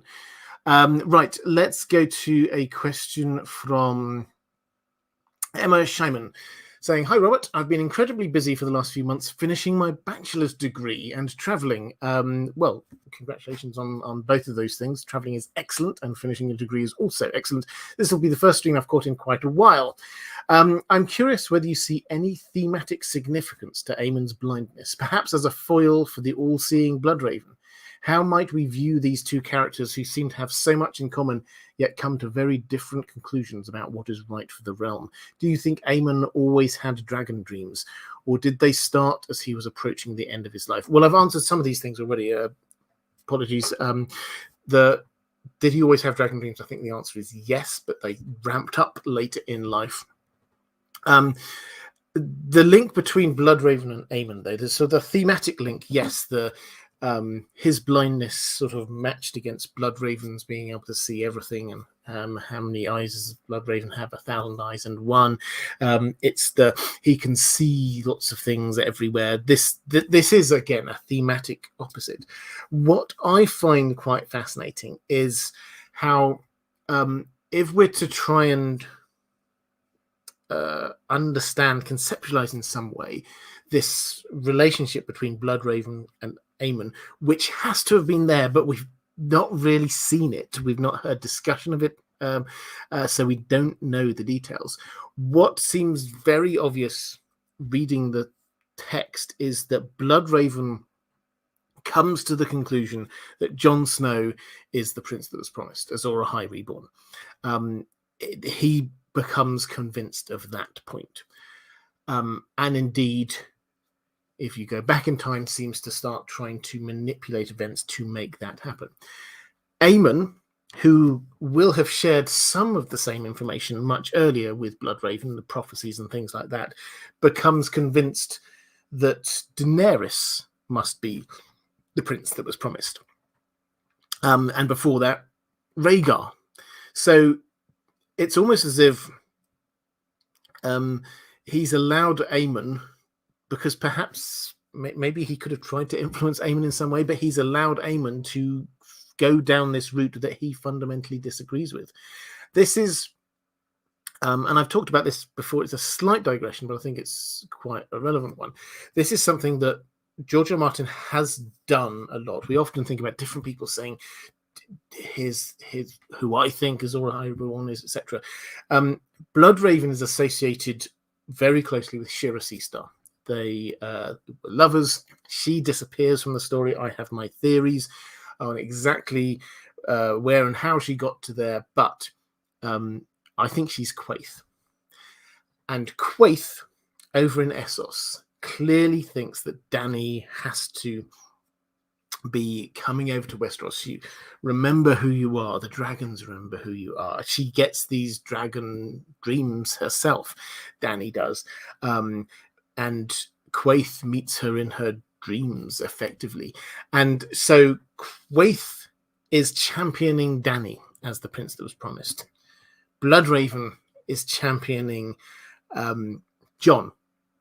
And it appears that there's no contact between the two of them. They probably don't even know that they're both there doing this. Aemon is sort of in the middle, who first of all thinks it's Rhaegar. Then he wonders whether, because he gives proper due consideration to Stannis. Could it be Stannis? They do have some Targaryen bloodline in there, and then Melisandre. So sure, gives it due consideration and decides no. Then he comes to the conclusion it must be Dany. So both of these people who knew Bloodraven, if we buy into the Quaithe Charis Eastar thing, both of those people have come to different conclusions than Bloodraven, and he hasn't in any way tried to influence them, as far as we can tell, which seems to say a huge amount about Bloodraven's modus operandi, in that he keeps it all to himself. He's just, this is me, this is what I do. I'm not here trying to get other people on side. Yeah, he will just manipulate people and champion his person. And as Andrew K says, Bloodraven seemed to be much more effective and influential. Aemon's Dany recognition came quite late, or when she birthed dragons. Yeah, absolutely. Having a quick flick through chat. I can't see, there was a Jenny of Old Stones. I can't see anyone's flagged up your the super chat you did, so apologies. I will keep half an eye out for that. But you did say, hello, this is Rhaegar. I can't get to the Raven right now. Busy getting it on at the Tower of Joy, making a magic baby. Please leave a message after the rock. Yes, exactly. that would have to be the thing. But did he have with him some? Was his priority at that time sending a message to Aemon? Personally, I think not. So Maura Lee questions saying, fans talk about the prophecy of Azor Ahai, the prince that was promised, or princess that was promised. How much do you think Maester Aemon knew about this? And if he knew about the prophecy, who did he think was? I think, actually, Maura, apologies. I think I've probably already covered this one. So, yeah, he started out thinking this was Rhaegar. Then he realised that it wasn't. Then he's gone on to think it's now Dany. Travis says, one of the first times, if not the first, we hear Aemon. He describes Tyrion as a giant among us, and Tyrion is taken aback by this. I suppose I'm curious to hear your take on this exchange. I personally think it's an interesting twist on the blind person sees more than anyone trope, but I'm curious what else you might think about this. So yeah, this is an interesting one. So I sort of set the scene before, because this is the same conversation. So Tyrion's there at the wall, and he's there with the sort of the leaders of the Night's Watch, and Alliser Thorne is being problematic, and then at the end we get this exchange when he's gone, Alliser Thorne has gone, and Mormont clears his throat. Sometimes I fear Sir Alliser saw you true, Tyrion. You do mock us and our noble purpose here, which is true. He does mock them. Tyrion shrugged. We all need to be mocked from time to time, Lord Mormont, lest we start to take ourselves too seriously. More wine, please. He held out his cup. As Riker filled it for him, Bowen Marsh said, you have a great thirst for a small man. At which point, suddenly, we'd not heard from him at all before, Maester Aemon. Oh, I think that Lord Tyrion is quite a large man, Maester Aemon said from the far end of the table. He spoke softly, yet the high officers of the Night's Watch all fell quiet, the better to hear what the ancient had to say. I think he is a giant come among us, here at the end of the world. Tyrion answered gently, I've been called many things, my lord, but giant is seldom one of them. Nonetheless, Maester Aemon said, as his clouded milk-white eyes moved to Tyrion's face, I think it is true. For once, Tyrion Lannister found himself at a loss for words. He could only bow his head politely and say, You are too kind, Maester Aemon. The blind man smiled.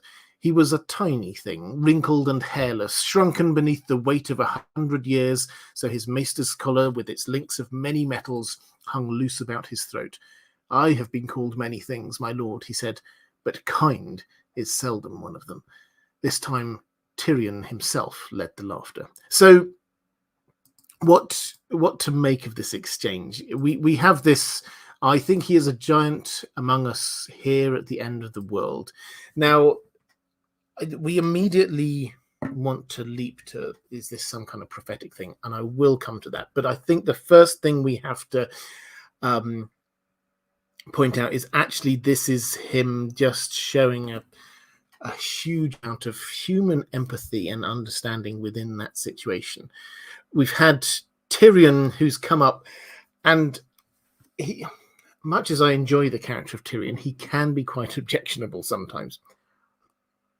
He has come up to the wall as a tourist, and he's had a look around, and they've started saying, actually, you know what, there's some really seriously bad things happening. People are missing. Mormont's there going, people are saying they've seen things, dead things, and Tyrion basically mocks them, and he can see that they're serious and in earnest, but he's not taking it particularly seriously himself. Then Alliser Thorne comes in, and he sort of puts him in his place, at which point Mormont comes and sort of says, you know, you sometimes I think you are just mocking us here. And then Riker's there, this other leader, and he's talking about, you've got quite a thirst for a small man, you know, you're coming up here, you're taking all of our hospitality. And that's the point at which Maester Aemon start speaking, and he defuses the situation. This was it was tense when Alistair Thorne was there. It's still a little bit tense after Alistair Thorne had left. And Maester Aemon, by the time Maester Aemon's finished talking, then everybody's laughing. And so, first of all, just a very human empathy thing. He's defused a situation. Secondly, you have to remember that what the Night's Watch were trying to do, and what Maester Aemon himself was wanting to do, was to get Tyrion on their side. They didn't wish to antagonize him. They wished him to go back down to King's Landing and convince people that the Night's Watch needed more recruits. And the one way to do that perhaps is flattery. A giant come among us. So this is just, if you leave out all of the bigger things going on here, this is at a very human level, somebody who understands people, and he understands how to work a situation through his words. So that's the first thing. The second thing is that there is undeniably a Tyrion as a giant or as a tall man imagery which runs all the way through his story. This is, I mean, it's not George Martin is obviously a great writer, but this isn't like too complex of stuff, too nuanced. He is short, and yet his stature does not show his importance. He is a very clever human being. He is a very important human being. So you can just say he's a giant come among us. And he clearly is. And he's been there for at least 2 weeks by this point. It isn't just he just turned up and had a meal. He's been there for long enough for people to start taking the measure of him. And if you, like Maester Aemon, are not just looking at his stature, you can't see what he's like. You just listen to him and you hear him and you know what he's doing. You get to, and the simple fact that he's there, nobody went up to the wall just to see it these days, and to learn about what it was. That spoke volumes. And so this is genuinely a thing. This, I suspect, and the next layer up is genuinely Tyrion is a massively important figure in world history at that point, and Maester Aemon recognizes it. So that's definitely there. But then, yes, there's this extra possible layer. He talks about it at the end of the world. This is not just here's a big and important person come to see us. It's almost as if he's got some kind of an echo in his head. He knows that Tyrion's important. He's come among us here, and not just randomly at any moment in time, at this moment in time, and that's important. It's important that he's here. So it's a fantastic little exchange that works on several different levels. It is and just to round that off, I should just say the other thing which is noticeable, we talk about Aemon and what Aemon's doing and what he means. The other really important thing here is Tyrion. And Tyrion is lost for words. Even by this point in the story, he's been to Winterfell, and we've heard and seen how everybody treats him everywhere he goes. He is prejudged. His family hated. Jaime's the only person who seems to genuinely like him, but his sister hates him. His father hates him. Everywhere he goes, he's treated as just this privileged member of the 1% who just gets whatever he wants to do. Everybody just views him as the imp, comes up with all of these really quite derogatory nicknames for him. His guard is up all the time against, people coming at him. And here somebody just comes out and just gives him a genuine compliment.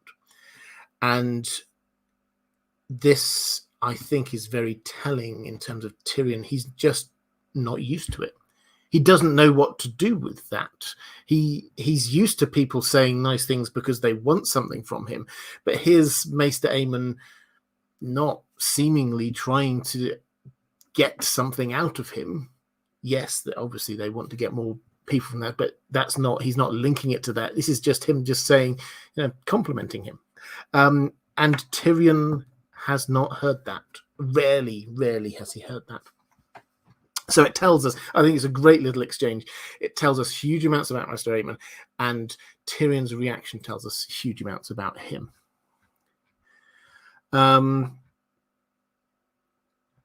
Let's go to a question from Martin S. saying, I was wondering about the so-called abduction of Lyanna by Rhaegar as she went with him willingly.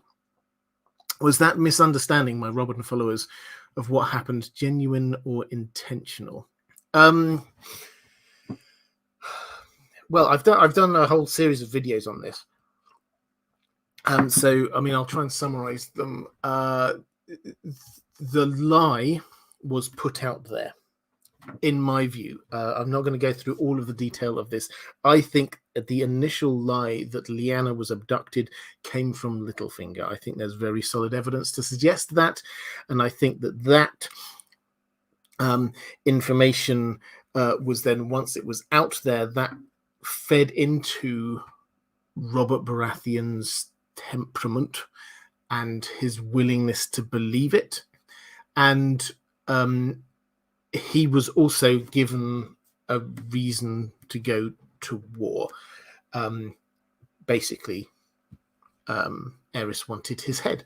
And so he then very quickly basically hit him and Jon Arryn and Ned Stark basically declared war at that point. Now, if you look at the timelines on this, what is very clear is that after Rhaegar and Lyanna got together, the alleged abduction, they went off-grid for a bit. They had to go off-grid for a bit. We know they weren't on the main roads. They were going cross-country. They were out of contact with people. By the time they got to the Tower of Joy, it was actually too late. If they'd then tried to do some message management thing after that, it just would not have worked. The war was already in full swing. Robert Baratheon had summoned his banners. Ned Stark was heading north to summon his. The Vale was getting their army together. The whole idea that this could be sort of like dealt with in some way, that ship had gone a long time ago. So the initial lie was there, and then people were willingly believed it, and any chance to nip it in the bud was lost simply by time accidents. You can't. There was no time to do this.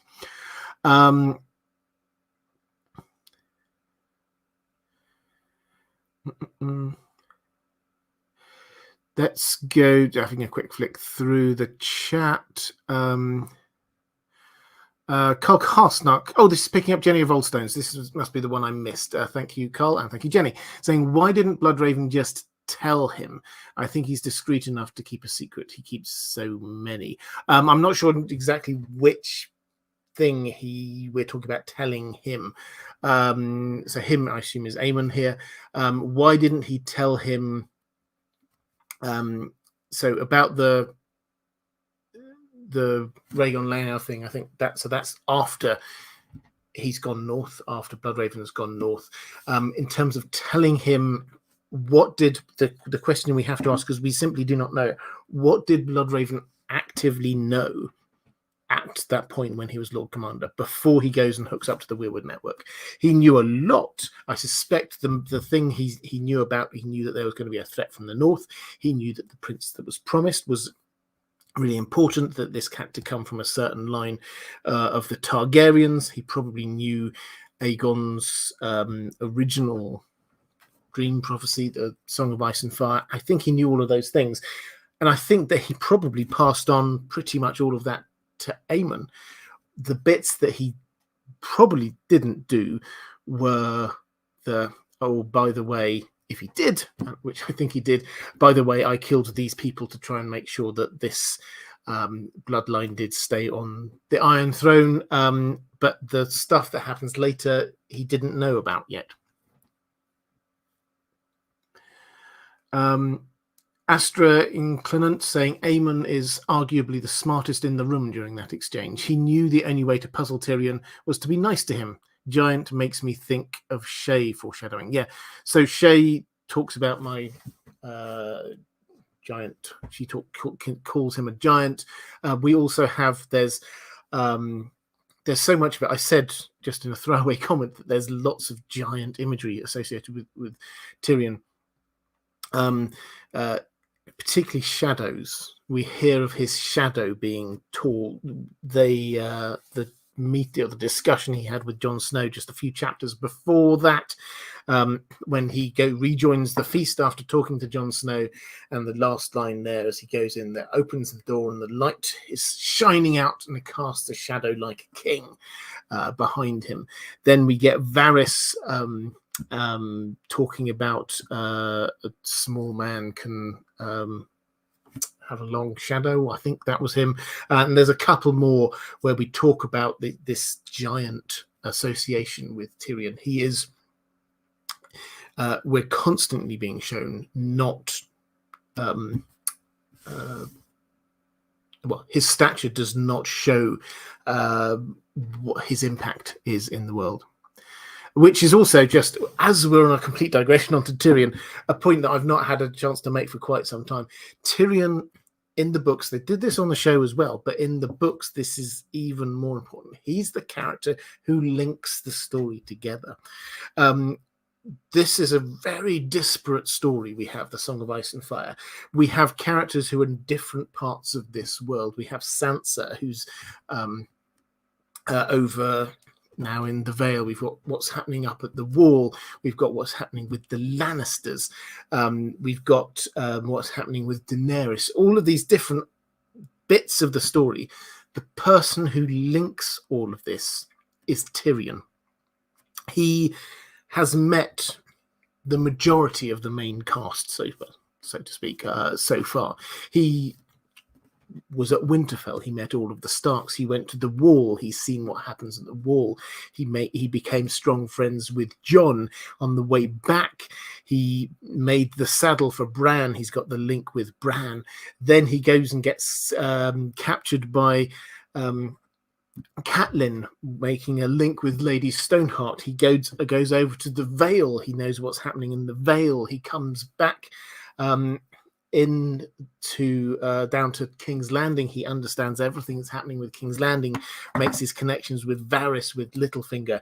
He's already obviously got his connection with Jaime, a really strong connection with Cersei. Then he joins up with Fagon and what's going on with all of that. He's got the link there. He's going to head all the way over to he's gone all the way over to Meereen, to Slaver's Bay. He's going to link up with Dany. And then even people like Theon, he's got a link to. So the Tyrion has been moving about this map and is the person who links all of this together. This is why he is so important as an advisor to Dany, because he knows all of these people. He knows all of these situations. When Dany arrives in Westeros, Dragonstone, wherever, and however, and they and then say Jon Snow gets in contact, then we have an immediate. She can look to Tyrion, and Tyrion immediately knows who Jon Snow is, and they shook hands. This is way back early on in the story, but Jon and Tyrion shook hands and said that they were friends, and that's a link that is often forgotten because they are then completely different paths after that. And when Bran, the link is there, Bran will remember that Tyrion made him this saddle. And I have a special place in my heart for cripples, bastards, and broken things. And this is the link across. Tyrion is the thing which is the person who connects this whole story together. Doesn't make him the main character or anything like that.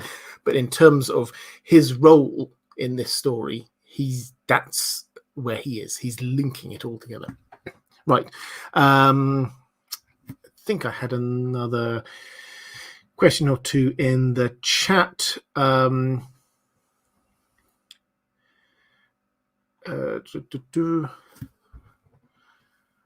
Jennifer also saying it's about John. When you were talking about who he is, why doesn't he just tell him? Why doesn't Bloodraven just tell John? Why doesn't he tell him that he's the prince that was promised, that he's a Targaryen? Perhaps because he knows that somehow that John has to follow this path on his own, and if he learns these things now, he's not going to go down the right path. That would be my personal guess. And secondly, Bloodraven, his instinct doesn't seem to trust people with knowledge. It's to manipulate them. And so far, he probably thinks he's doing a really good job of manipulating John to be where he wants him to be and have the things he wants him to have. So why would he change that? Greet Weirwood saying Stannis had a pretty tall shadow. Yep.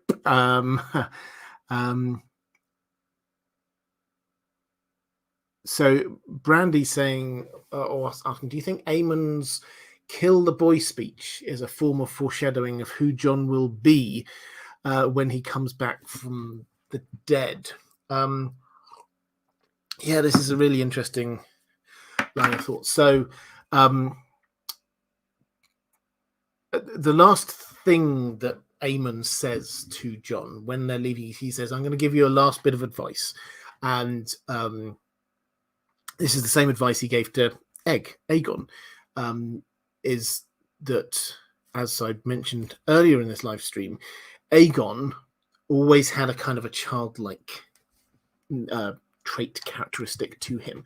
And Aemon basically wanted to say to Egg, you're king now. I'm leaving you. I'm going up to the wall. You're king now. You have to get rid of that. You have to grow up. And the way he said it is kill the boy and be the man, basically. So he then says that to John. He says, this is what I said to Aegon, and this is what I say to you as well. Now, obviously, not too long after that, John does die. He does get killed. When he comes back, is he going to be different? Well, yes, he will definitely be different. He will almost certainly, all the evidence seems to point to him walking into Ghost, and then his body will get frozen, and then when his body is melted again, then his spirit will go back into his body, and he will be himself again. Except he won't be himself again, because we've also got a lot of information from Varamir Six Skins that when a skin changer does that, when their body dies and they go into their bonded animal's body, then over time they sort of become more like that animal. So John, if he spends any significant amount of time, will become more wolfish, more like Ghost. So when he returns, he's going to be very much like that. Is this foreshadowing? Yes, I think it is foreshadowing about killing the boy. Definitely, he's the old John will have gone, and the new John will be back. What a more wolfish John is like, I think I will leave to your imagination. On the show, they didn't really go down that route, so we didn't really see it. He didn't seem to be. I mean, he had a couple of sort of rather angsty speeches about dying and coming back, but his character didn't seem hugely changed. I am reasonably certain his character is going to change quite a lot when he comes back. Luna Cascade saying, hello, Robert. I'm a long-time patron and subscriber. Hi there. Yes, I know you and recognize you. Can you speak about Aemon's vote in support of Jon as Lord Commander? Yeah, so as Aemon, without going into this idea, as I say, I don't think Aemon thinks of Jon as being Azor Ahai reborn, Prince that was promised, that kind of thing. But at a very basic level, he does see a leader. All the way through this, he's somebody that he understands. They've come from, and this is quite rare when you think actually, and I'm building up towards the sort of the support for the Lord Commander. But when you think about it, who actually is at the wall? You have some noble families, definitely. There's a few knights, but even so, who is there? There's House Mormont, House Royce sent someone. We've got a few sort of old knights from various families who are there. There's one person from House Stark, Benjen, but that's about it. So most of the people there now have been there for a while, or maybe they're criminals who've been sent up there. This is actually quite rare to get somebody who, and I'm absolutely certain that Aemon won't think of it in this way, but a sort of a social equal. He will understand where Jon is coming from. Aemon was brought up with huge privilege, and he was taught to be a noble, as Jon was. So having him there, I think he understands him. Then he has this shared experience when Jon is wanting to ride off and give up on his vows because of what happens with Ned and Robb, and Aemon seems to see a connection there. Added to which, Jeor Mormont had very much chosen Jon. It's something that Jon found quite hard. He wanted to be a ranger when he first went there, and Jeor Mormont says, no, you're going to be my steward. And the reason why Jeor Mormont wanted him as a steward, because he wanted Jon to see what the role of being Lord Commander of the Night's Watch was. So it's very clear that even from an early moment, Mormont and Maester Aemon were coaching Jon for the top job. Now, they you don't see them getting all buddy with people like Alistair Thorne, who arrives up at the wall, and he doesn't ever seem to really get on with Mormont or with Maester Aemon.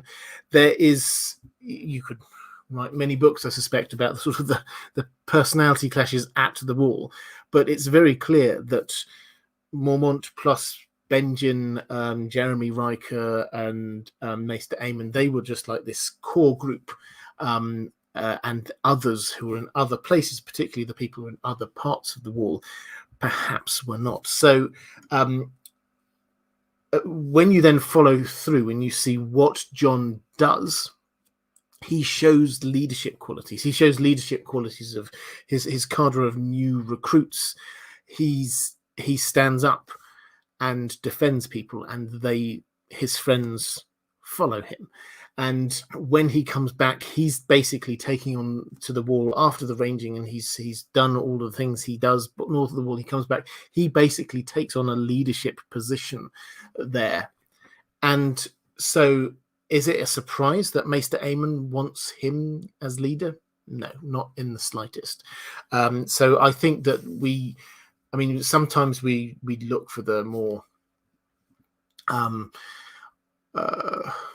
magical reasons for things. I think this is pure and simple, that this was, as you would have in any organization in our world, this was the one that the establishment decided they wanted as leader.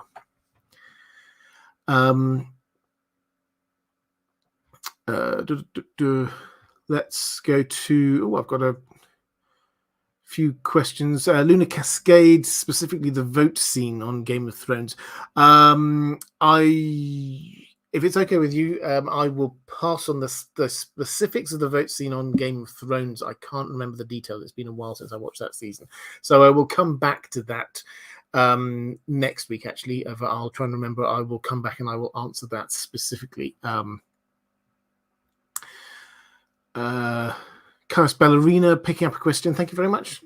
Picking up a question for Anders Graham. Do you think that if Aemon accepted the kingship, he would have done something similar to what Egg did at Summerhall? Yeah, I had a Maura Lee question, actually quite similar to this. What if Aemon had chosen to take the throne instead? What would have happened to the House of the Dragon down the road leading to the events of A Song of Ice and Fire? Who would be ruling? Would it still be Aemon Targaryen? So let's say, and I mean, the first thing to say is he obviously didn't accept it and he wouldn't accept it. So his character is not to accept the kingship. So we're not talking about what happens if Aemon accepted it, because that was not in Aemon's character. But if a version of Aemon did accept it, what happens then? Would he have been still alive all that time? What about the tragedy at Summerhall? I think that Egg definitely would have still become obsessed with hatching dragons. As far as we can tell, we don't know exactly how that happened, but there seems no reason why he shouldn't. Aemon would have definitely been there at his side. The tragedy at Summerhall would still have happened. So my take is he probably would have died then. And actually, the story would have just reverted back to where it was, Jaehaerys II and then Aerys taking the throne. So I think there's a temptation to just say, oh, then this would have been a very different world if he'd been there. I think the way that this kind of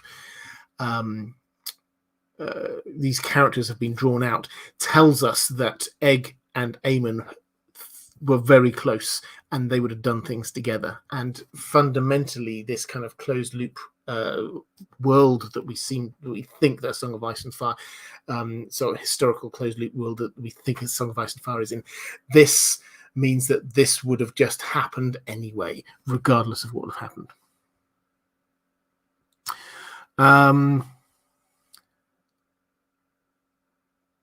Oh, Jenny of Oldstones. Well, sorry, you're saying you're having a problem making yourself clear. No, it's me having a problem. I'm misunderstanding. Apologies. Why didn't Bloodraven tell Maester Aemon about? We're going back a little bit now. Why didn't he tell him about all of the stuff? Well, I mean, I think I've answered these. I think I have actually answered this one. Why didn't Bloodraven tell Maester Aemon about all of the things that were going on? Pardon me, sorry, I've got a bit of a cough today. I think he shared all of the things about the prophecies. I think he shared all of the things about dragon dreams. I think what he may or may not have shared is his proactive work to bring about the line that was of the principal's promised line into power, and he probably at that point did not know all of the extra details. Rhaegar and Lyanna hadn't happened yet. At this point, we've no reason to think that he can see into the future, and we certainly don't see any reason to think that he can go into the past and change things. He certainly doesn't think that he can. So I think Bloodraven did probably share a huge amount of things with him, but the things that we think are important, probably no. Jamie McKenna saying, first beers on me. Well, I have water. Happy I made a live stream, as it's rare these days. Graduation first, then London. I hope you're well. I am very well indeed. Thank you very much. Graduation, congratulations in advance for that. Lady Pushkin's having to bow out now. Really good to see you. Glad you could make it. Terra Incognita saying the show really dropped the ball on Jon being literally undead. Yeah, I mean, I'm not one, as you know, for sort of picking holes in the show. I think we all know the strengths and weaknesses of the TV show. But one thing I do think is it's not just the matter of Jon being literally undead. Is they made quite a big thing of this is the army of the dead against the living. In A Song of Ice and Fire, it is so much more complicated than that. Clearly, we will have Jon, who has died and come back in some way. We've got Lady Stoneheart. We've got what's going on with the zombie mountain, and let's not forget that's almost certainly just a prototype. Qyburn's not stopping there. We have got huge amounts of people who are in non-purely alive forms of life, if that makes sense, south of the wall. So this isn't just the dead against the living. It's a lot more layered and nuanced than that. And Jon is a classic example of that. Let's go to Andrew K saying, I'd say Aemon was even more a dreamer and connected to prophecy and Dragon's Return, etc. Summerhall might have happened even sooner under Aemon. He might have done. The only sort of tentative uncertainty I have about that is that Aemon seems very much not to be the doer. Egg was the doer. He was going out and doing things all the time. Aemon learned about stuff and he advised people. Him actively going out and trying to hatch dragon eggs, that's an Aegon thing. That's not an Aemon thing. And Kirsty Angel, if you're saying why didn't he tell Aemon who Jon was? Because that's Bloodraven. He doesn't want to tell people about stuff. So, Luna Cascade also asking, did Castle Black have a small council of sorts? Yes. So they're sort of the heads of different things. So you get the Lord Commander, and you have the Maester. Then you have the heads of the three orders. You have the stewards, the builders, and the rangers. And when they weren't around, you also had other important people who were like the heads of the other two watch buildings that we have, East Watch and the Shadow Tower. So when they were all together, then yes, that was a sort of it wasn't called a small council, but yes, this was like the heads of the operation. Let's go back to question from where have I got to here? I've done that one. I've done that one. King of Imps saying, "Heyo, Robert. Maester Aemon." Heyo to you too. Maester Aemon brings a chest of books with him from Castle Black to Old Town to be brought to the Citadel. Even though Sam is forced to sell them in Bravos to buy passage back to Westeros, the captain reassures Sam they'll wind up with the Maesters all the same, as they pay good money for rare books. My question is this: what could these books be about? And will they have an impact on the story going forward? Is there some important plot point to be revealed because of them? Otherwise, why mention them at all? Okay, so yes, they bring some books with them. Now, some of this is Sam wanting to bring some books. Some of this is Maester Aemon, who wants to take some books down. It appears, in fact, first of all, I'll tell you the books that we do know about, because we get a couple of mentions of them. Colico Votar's Jade Compendium, a thick volume of tales and legends from the East.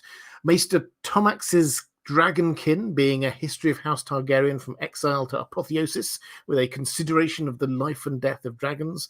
And a book by Septon Bath, whose writings had been burned during the reign of Baelor the Blessed. So those are some that we get name checks of. The Jade Compendium is a copy that's left for Jon. That's the one we talked about earlier, where Maester Aemon put a bookmark in and said, you really should read this section. But what are these things? These books appear to be... some of them are very rare.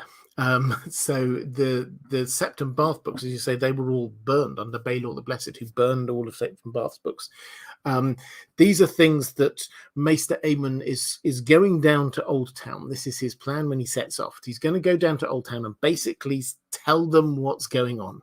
He's going to explain about the others, about whites. He's going to explain about the prince that was promised. He's going to just put everything into trying to get them on side. He thinks it's unlikely because his previous letters have come, haven't been returned, but that's what it is. And in doing so, he took some books with him which would help him prepare his arguments and cases and things like that. At one point, he gets Sam to be reading to him, probably more than one point. He gets Sam to be reading to him.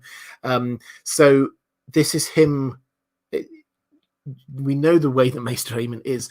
He appears to be almost coming up with a presentation. He can't have a PowerPoint slide deck or anything like that, but he can come out and say, okay, we have learned from this over here that Azor Ahai Reborn is these things here. We've learned from this over here about the prophecy that was handed down from Targaryen ruler to Targaryen ruler. We've learned from this thing over, and putting his case together. That seems to be the idea that he has when he's going there. Now, why mention this? Well, because this is just goodwill building. This is what he's like, and this is what he's doing. That's why they are mentioned. Will they make their way to Old Town in time? I mean, it's possible. Particularly something like Septon Bath's books. If we get the death of dragons or something like that, then that would be very useful. They will probably have an impact because Sam will have read them. It's the Maester Aemon, he can't read, he's blind, so Sam has to read them to him. So Sam has read all of this stuff.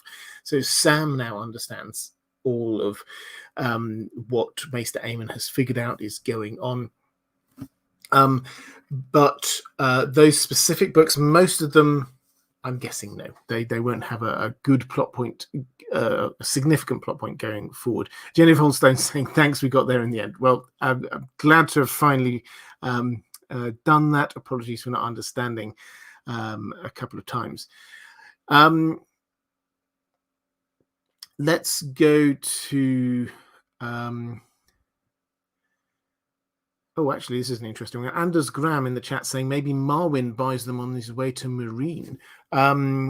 Yeah, that would be a little bit out of his way, going up to Bravos and then down back to Marine. But yeah, the books are going to become really quite important. So Tyrion has also interestingly written a book while he's on the Shy Maid going down the River Royne with Fagon and all of the gang. He is tasked with writing a book about dragons because he has read lots about dragons, and Tyrion is now the expert on dragons pretty much in the Seven Kingdoms. There may be some other people who know as much as him.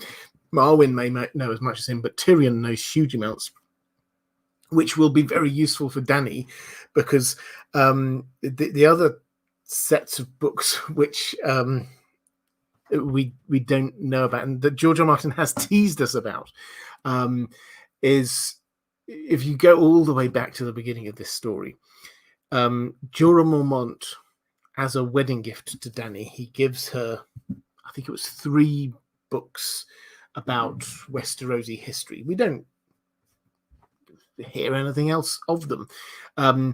But George R. R. Martin was asked about this a while ago, and has Dany read these books? And he says, no, she's not much of a reader, actually, Dany. But do you know who is? Tyrion. And Tyrion is soon going to be there. So these books appear to have made their way, whatever they are, made their way all the way around to Meereen, and Tyrion's going to stumble across them. And what's he going to learn from that? So there's a lot of books which are potentially significant. We've already had the Jade Compendium, and then we've got Tyrion's book, those books, the ones that Dany had. There's a lot going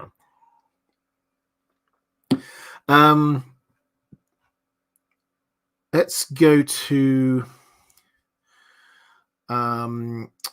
question from 444, saying, why did Aemon die at that particular point in the story? Of course, it makes perfect sense that the person is so old, won't have survived a long journey, not forgetting about the possible influence of being near to the wall on Aemon's longevity. What really bothers me with his death is that it's so different to other deaths in the story. Most primary and secondary characters' deaths are direct consequences of their choices, including other dead maesters, Cresson and Lewin. But Aemon's death is so by the way for me. Okay, I understand this completely. It's quite rare as a George R. R. Martin death. It's not a violent death. It's not. There's nothing particularly unexpected about it. He's 102 years old. He's out on a rough journey, caught out in the rain, catches a chill. We would expect him to die. So the first thing is that I would say this is good world building. This is simple, basic, how to create. If every single person dies in some weird and crazy way, that's actually not great storytelling. People die of getting various diseases or just old age. And the fact that we have a significant character who just dies of old age is, I think, good. The point about the wall is one I don't think we've raised yet. This is and I can't remember if I got a question on this later, but it's something that Aemon says as he's on the boat, and he's sort of saying, I don't think I'm going to make it, and he's saying, I should have known, the wall preserves, fire destroys, and he says Jon Snow had no reason of knowing that, but I should have done. So he doesn't explain this. It's a rather cryptic phrase, but the sort of the most accepted explanation within the fandom is that the wall is magical. It's hugely magical. And Melisandre, when she's there, she's like, wow, all of my magic is so much more powerful here at the wall. It seems to, it's not just a preventing the others coming through kind of wall. This is a huge magical focus in some way. And the implication is that Maester Aemon was preserved at the wall. I think there's an echo of Jon's body will be preserved frozen at the wall as well, but the implication is that Maester Aemon was somehow preserved by the magic of the wall. And that's how he got to live to 102, which in this world is very old. The old king, Jaehaerys I, he lived to, I think off the top of my head, I think he was in his 50s, maybe 60s, and he's the old king. He's referred to as being old. Maester Aemon is so much older than that. We have a couple of other really old characters, but Aemon is the oldest, if you exclude people like Bloodraven, who clearly have been kept there by magic. But so the hint is that there's something going on there. What the kind of literary purpose for him dying? I mean, we have to have this thought that maybe he is the character that George R. R. Martin regrets having killed, but my general take is that he's done the things that he needs to do. Sam now has a lot of this knowledge. Marwyn now has a lot of this knowledge. Marwyn can go on an even longer trip than Aemon. It would have been unrealistic, I personally think, to say Aemon travels down the narrow sea across the bottom of Westeros into Old Town, and survives that, but then turns around and then heads on a boat all the way across to Meereen, which is an even longer journey. It's at 102, going on for 103. That just seems too much to ask. So I think this is just realism. So literary purpose, making the world realistic. AK Channel TV saying, what is Aemon's biggest contribution to the story? I think my take on that is probably him getting Rhaegar to focus in on the prince that was promised.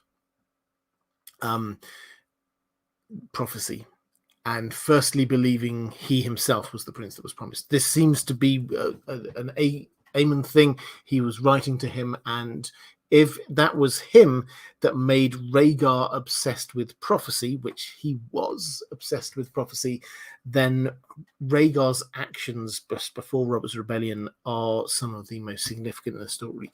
So yeah, Aemon is always there behind the scenes. And I think that would be there. Oh, Terra Incognita, really good point. Actually, in terms of why did Aemon have to die? This is like the hero's journey theory and things along that story theory. Terra Incognita saying the death of the mentor, he had to die. Yes, so this is the I mean, you could call it a trope, you could call it a part of the craft of writing, but when you have a person who knows so much and is the very knowledgeable ancient person who you look up to and you actually quite like or respect, at some point in the story, they die, leaving our hero or heroes then having to do this on their own. They can no longer rely on the wise counsel of this person. So, I mean, classic examples, Dumbledore had to die. Harry Potter had to figure out what to do with his own afterwards. Gandalf had to die. They had to go off and figure out how to do things.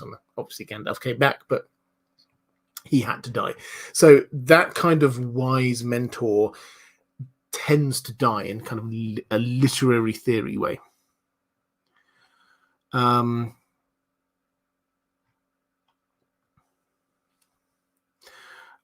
Kirsty Angel saying, I learned something last weekend about the Viking berserkers. There were 4 types, and one being the Blood Ravens, known as Blood Hunters, a very elite order of assassins for hire. Well, good knowledge. Yeah, so sort of a murder assassin link across there to Blood Raven. Commander Ray saying, hello, Robert. Hi. I felt Aemon being a Targaryen and put on the wall by George R. R. Martin was a major clue. And with Aemon's conversations with Jon, that Jon himself was a Targaryen. And yeah, so a major clue that Jon himself was a Targaryen. I want to hear your thoughts on the literary purpose for Aemon, and especially in relation to Jon, beyond just the mentor. As always, loved Aemon and how he watched out for Jon and Sam. Yeah, so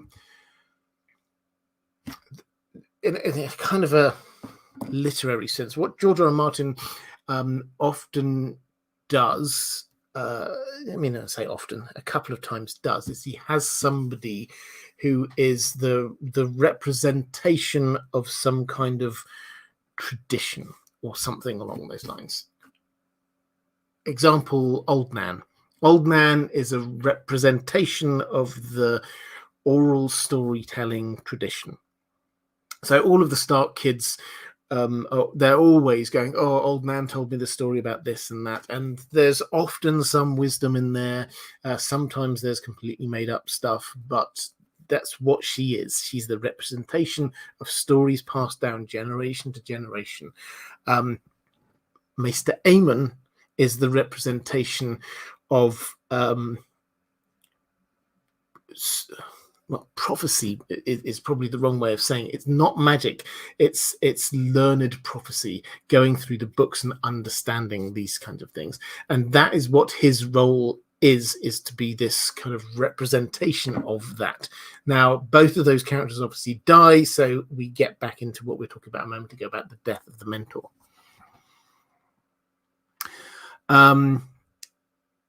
But just another angle on that, he's also this representation within Westeros of Targaryen memory, which is important because the Targaryens as far as the world is concerned, the Targaryens have left Westeros. They've got the couple who survived went over to Essos, but Aemon is this.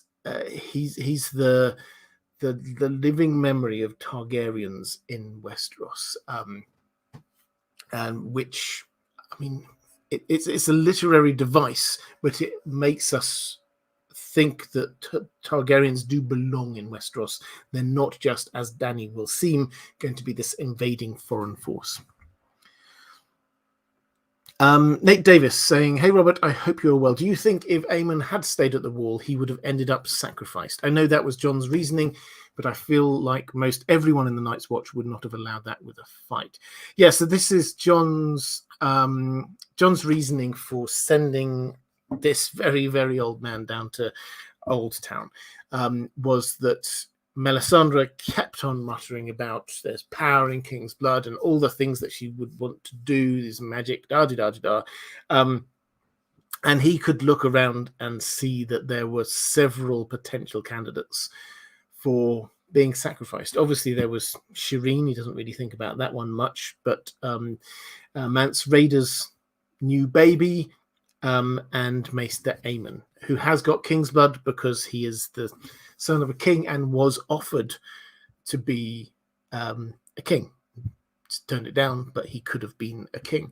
So Jon is a good guy, and his thinking is that he wants to save people. He's got quite he's distrustful attitude towards Melisandre, understandably, and he thinks that she might kill these people. So he comes up with this baby swap plan to get the baby away, and he gets Aemon away, basically trying to save their lives. Would she have?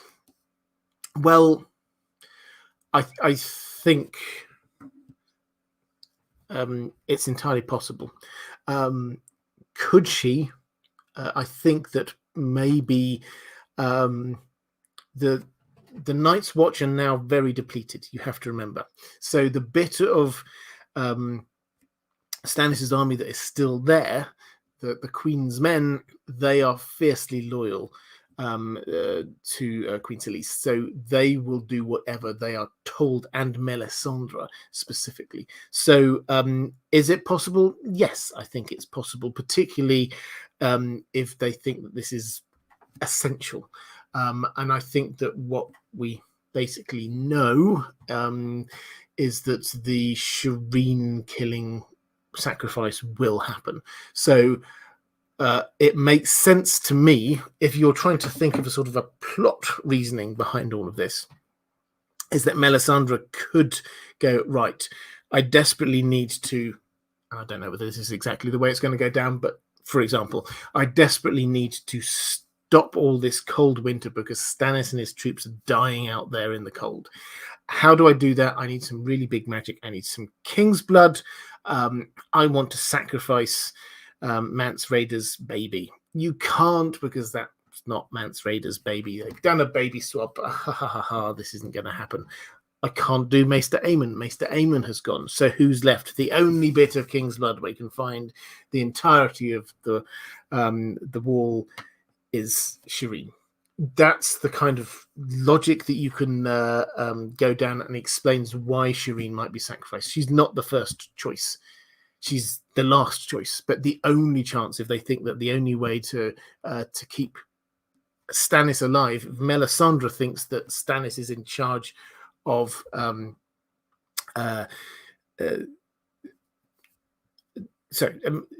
the fate of the world rests in Stannis staying alive, and if she believes that, she would sacrifice Shireen. Absolutely.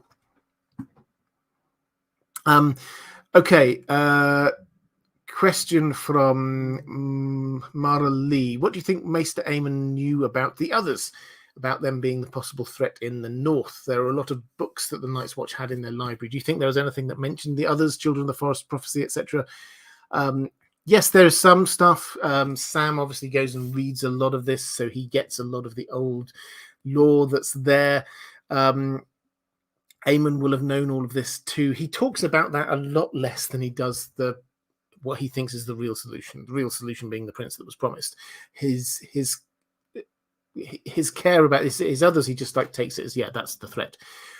So I think he knows about the prophecy, Aegon the Conqueror's prophecy, and I think he's learned about it, and so he doesn't really need to think about it that more. It's the solutions that he's concerned about. Snowgal saying, I'm curious about what has happened or will happen to Maester Aemon's pickled body. Last I remember, he was stored in a vat of rum until they reached Old Town. When Sam eventually arrives in Old Town, he meets with Maester Marwyn, who then runs off to catch the boat to Essos. Who takes charge of Aemon's body? Does it make it off the boat? Are there plans for a proper funeral and pyre? Will this be a plot point going forward, or does it not really matter? Could something interesting happen during the funeral? How easy is it to burn a body that's been preserved in rum anyway? Well, I'm no scientist, but my instinct is that a body preserved in rum probably is more flammable than a body not preserved in rum, but happy to bow to superior scientific knowledge on that one. In terms of what happens to it, well, it will get unloaded. It is, I'm guessing, the property, therefore, of Sam and Gilly. So Gilly, well, Sam is off doing what he's doing now. Gilly is probably there. It will, all of the stuff will have been unloaded, put on the quayside. So whether we see that as an actual scene or not, I don't know. But Sam comes back, finds Gilly, and Gilly is sat there on the quayside with a baby in a barrel with a dead body in it. What happens? Well, he will want, when he finally gets to speak to some maesters, he will say, I'm here with Maester Aemon. I'm here to be training for to be a maester to go up to the wall. Here's his dead body. I think we should burn it as per Targaryen practice. And then it's probably a matter of whether or not the maesters agree to it. I don't think it's going to be a major plot point going forward, but it will be a thing that happens that has to be dealt with, a complication in Sam's life.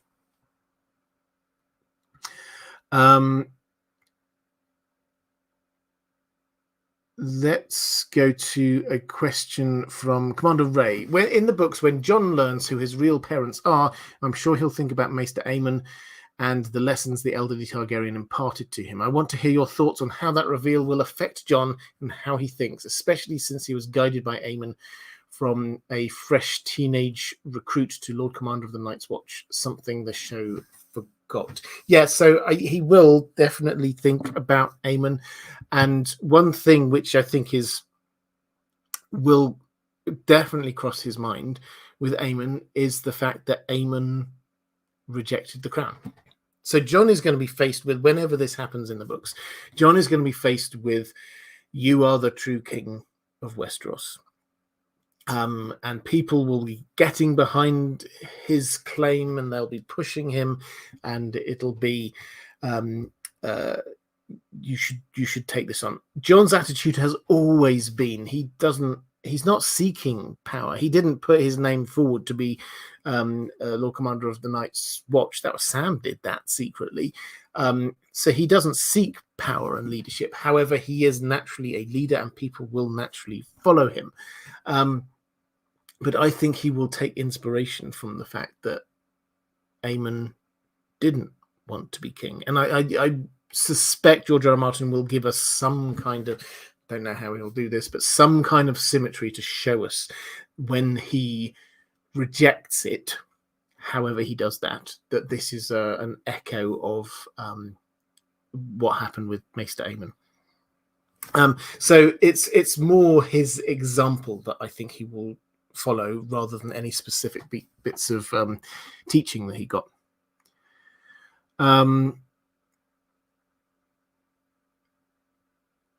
Catherine Fursith saying, Maester Aemon strikes me as the ultimate academic. He seeks knowledge, insight, and wisdom his whole life. The scientist is always asking about proof, probability, and causality. We all speculate about what he knew and when. What did he know about prophecies, magic, the others, etc. And we never actually get to know him. But to me, the great irony of his life is that with all that knowledge and lived history, He doesn't know or understand more than we do. For me, Aemon is a tragic character in that sense. We often assume or speculate about what did Aemon know. Perhaps the tragedy is that he didn't know more than anyone else. He only had questions, but no proof of what the correct answer would be. I wonder if he ended up regretting his life or wishing he had understood more. Yeah, pardon me. So I think this is a really interesting thing. He and I was asked about which aspect of a character I disliked the most, and I sort of slightly tongue-in-cheekily said that he moans a lot about he'd been watching and waiting, and only this time comes when he could be useful when he's too old to be useful. He does not get it all right. He is wise and he's good, but he thought Rhaegar was the prince that was promised. He got that one wrong. His whatever it was that he was thinking about with ice preserves fire destroys, whether it was about him leaving, meaning that he will die, he'd been artificially preserved by being next to the wall, or whether that was some kind of nod to Jon about something, we don't know, but he thought of that too late. When he sends out missives and letters to people aren't actually paying attention to him. So I think he is quite a sad and tragic figure, that he's not personally able to do the things that he thinks he ought to be able to do. He wants to go and advise Daenerys, but he realizes he can't do that. He figures out who it is far too late. It's that, of course, gender pronouns are they're different in High Valyrian. Oh, silly me! I should have figured that one out. It's like it took him a century to figure this out. Yeah, and to his credit, nobody had done that before. But he's not perfect, and he is quite tragic in his imperfections, in that he often doesn't get it until just too late. So yeah, did he regret his life? I don't think he regretted it. I think if he had the chance to go back and do it all over again, he would probably do it very similarly. But perhaps he's just a bit sad that he never really had the impact that he thought he could or should. And Catherine Versith, you also say, I'm curious because his mother was a Dane. This is seldom mentioned or discussed. What do you think he learned from her? Well, the Danes are so mysterious as a family. So what did he learn? He doesn't talk about his mother. We don't in Dunk and Egg hear about the mother. The implication is that she's might not be there. It's always about Maekar, the father. So what could he have learned from her? Probably not a lot. I did a big theory. I mean, the closest I get to a tinfoil theory about the prince that was promised bloodline. This was a long time ago. And when you actually pick out what the prince that was promised bloodline is, yes, it's Targaryen, but it also picks on the different ethnic groups within Westeros. There's somebody from the First Men, House Blackwood. There's somebody from the Rhoynar, the Martells. There's somebody from the Andals, the Arryns, and the very small ethnic group that we do have, which is House Dane, which George R. Martin has confirmed is different. Is that they do have purple blue eyes, but they are not related to the Valyrians. So they also get married into this line of the prince that was promised. And that, at the very least, is thematically showing that this prince that was promised line is representative of all of Westeros, but possibly also is something to do with the different types of magic, because there is magic in each of these. The First Men have magic.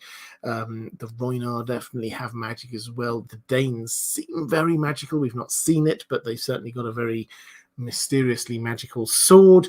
And the Andals we probably think of them as being the least magical of them all, but there are certainly some hints there in there too. So what did he personally learn from his mother? We sadly have no evidence on this, but the fact that the House Dane is there is, I think, very important. Andrew K saying, and articulating this better than I can, that Aemon perhaps didn't have regret, but likely often asked himself, what if I was there when the Targaryens faced serious issues? Absolutely. So it's not really regret, it's just sadness that he wasn't involved. Let's go. This is my last question from my patrons, so this is a good time to drop any more questions in the chat. And Maura Lee, actually, I think I've probably answered this one already, Maura. So what if Aemon had chosen to take the throne instead? What would have happened to House of the Dragon down the road leading to the events of A Song of Ice and Fire when Robert Baratheon took over? Who would be ruling? Would it still be Aemon Targaryen? Well, what I said earlier was yes, I think that the events would have carried on roughly as they are now.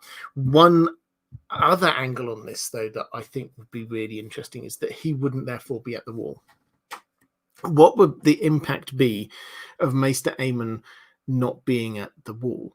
And this is where we get into this realm of, well, what impact did he have?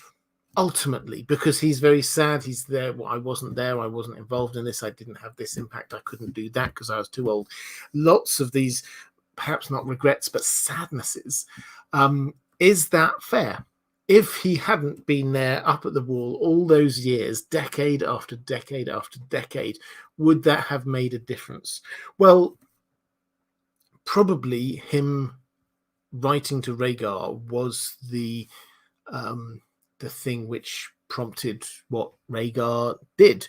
But if he'd been the king, then he could have done that anyway. The interesting question for me is, if he became king, would he have then felt that he ought to marry and have children himself, or would he have been of the opinion that the line which Bloodraven seems to have been, which is that the line of the prince that was promised, had to come down not through Aemon, but through this line that led to Aerys and then down to Rhaegar. So I think, given what happened to all of the other Targaryens who got in the way of allowing that line of succession to sit on the throne, probably Aemon would have died in one of those many, many mysterious accidents that Targaryens did, which is tragic, but Bloodraven is ruthless. Okay. Charis Ballerina saying, I find it interesting that Aemon seems to hold no grudge against Benjen or Jon when Alliser does, and he's not even Targaryen. Why do you think this is? So why he seems to hold no grudge against Benjen or Jon when Alliser does. So Alliser Thorne was he was on the wrong side in the Robert's Rebellion. That's why he's at the wall. And he clearly seems to bear a grudge and doesn't like the Starks. Bears a grudge against Jon in particular. Now, why doesn't Aemon hold a grudge?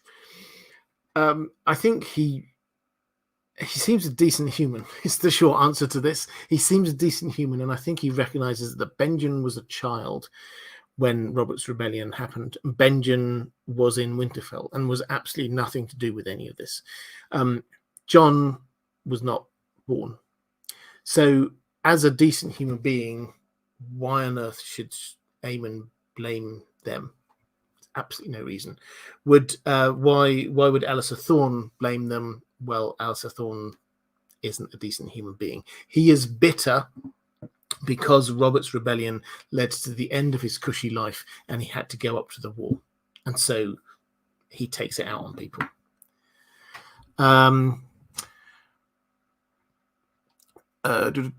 Question. Another one from Charis Bellerin is saying, is let the boy die good advice? Had Aegon or Jon followed this advice, would they have died so young? So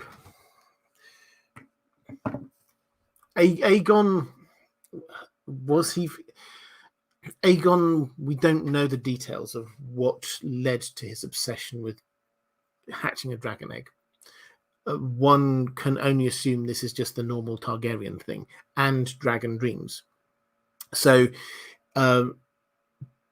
he did seem to follow, in his mind, what Be the Man was about when he was trying to marry off his kids to in politically advantageous matches.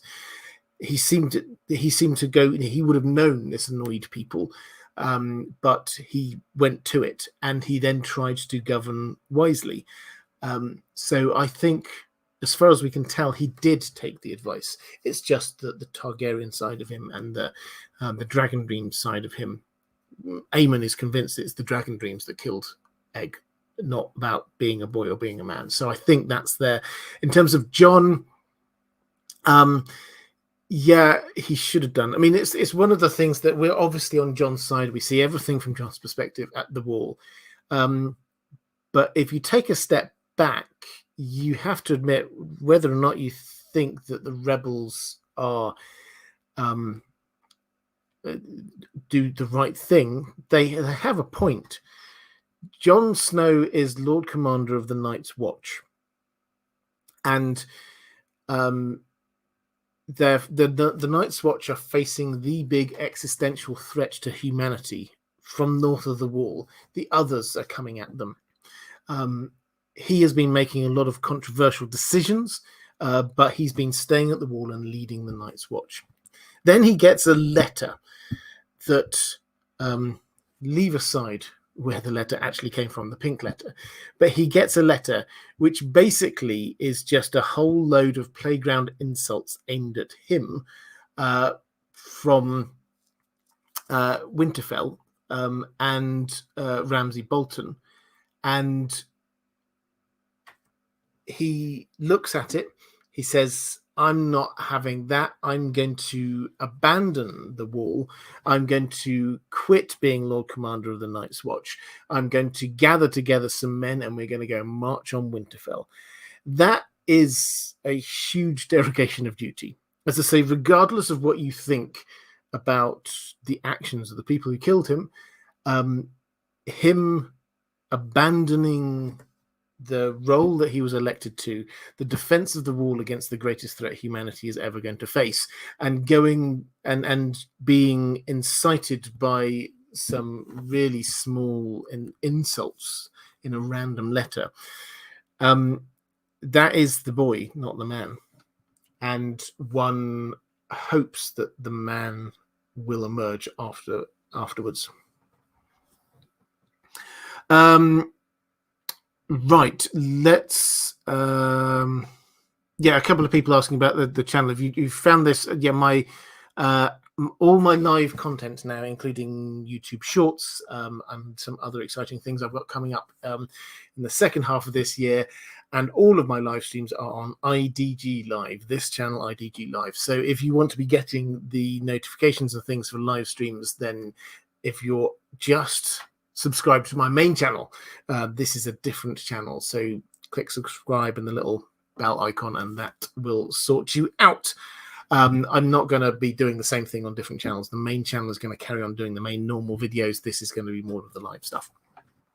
Okay, let's have a quick flick through the chat. Cole Karsnark, quoting from 1 Corinthians 13:11, when I was a child, I spoke as a child, I understood as a child, I thought as a child, but when I became a man, I put away childish things. Yeah, that's very much the feel of what is going on here. Quickly flick through. Let's see if there's any more. Andrew K saying, late request, before we wrap up, can you read Sam's eulogy for Aemon? Such a moving passage. If I have it, then I definitely will. Let me just see whether that was one of the things I managed to save. I might not have done. If I haven't, then I will add that to the list. I'll try and remember to do that next time. Bear with me just one moment. I'll see whether I can quickly find it.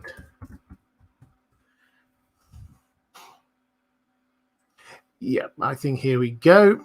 So,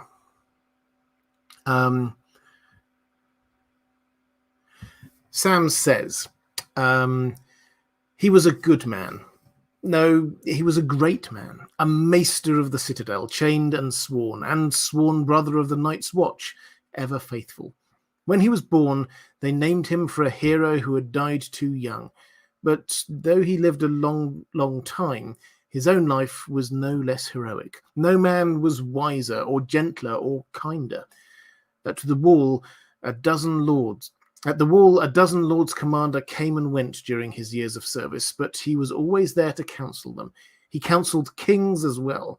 He could have been a king himself, but when they offered him the crown, he told them they should give it to his younger brother. How many men would do that? He was the blood of the dragon, but now his fire has gone out. He was Aemon Targaryen, and now his watch is ended. So, a really good little eulogy. Sam stands up and does that on the deck of the ship. So I think with that, I will draw this one to a close. Wow, we've been going over 3 hours. Thankfully, the jet lag didn't kick in. So we're doing well there. Next week, we shall do another. Let's do Aegon, Egg. So we'll do him next time, and then after all of that, we will do the long promised Bloodraven live stream. But we'll get the sort of the rounded picture first.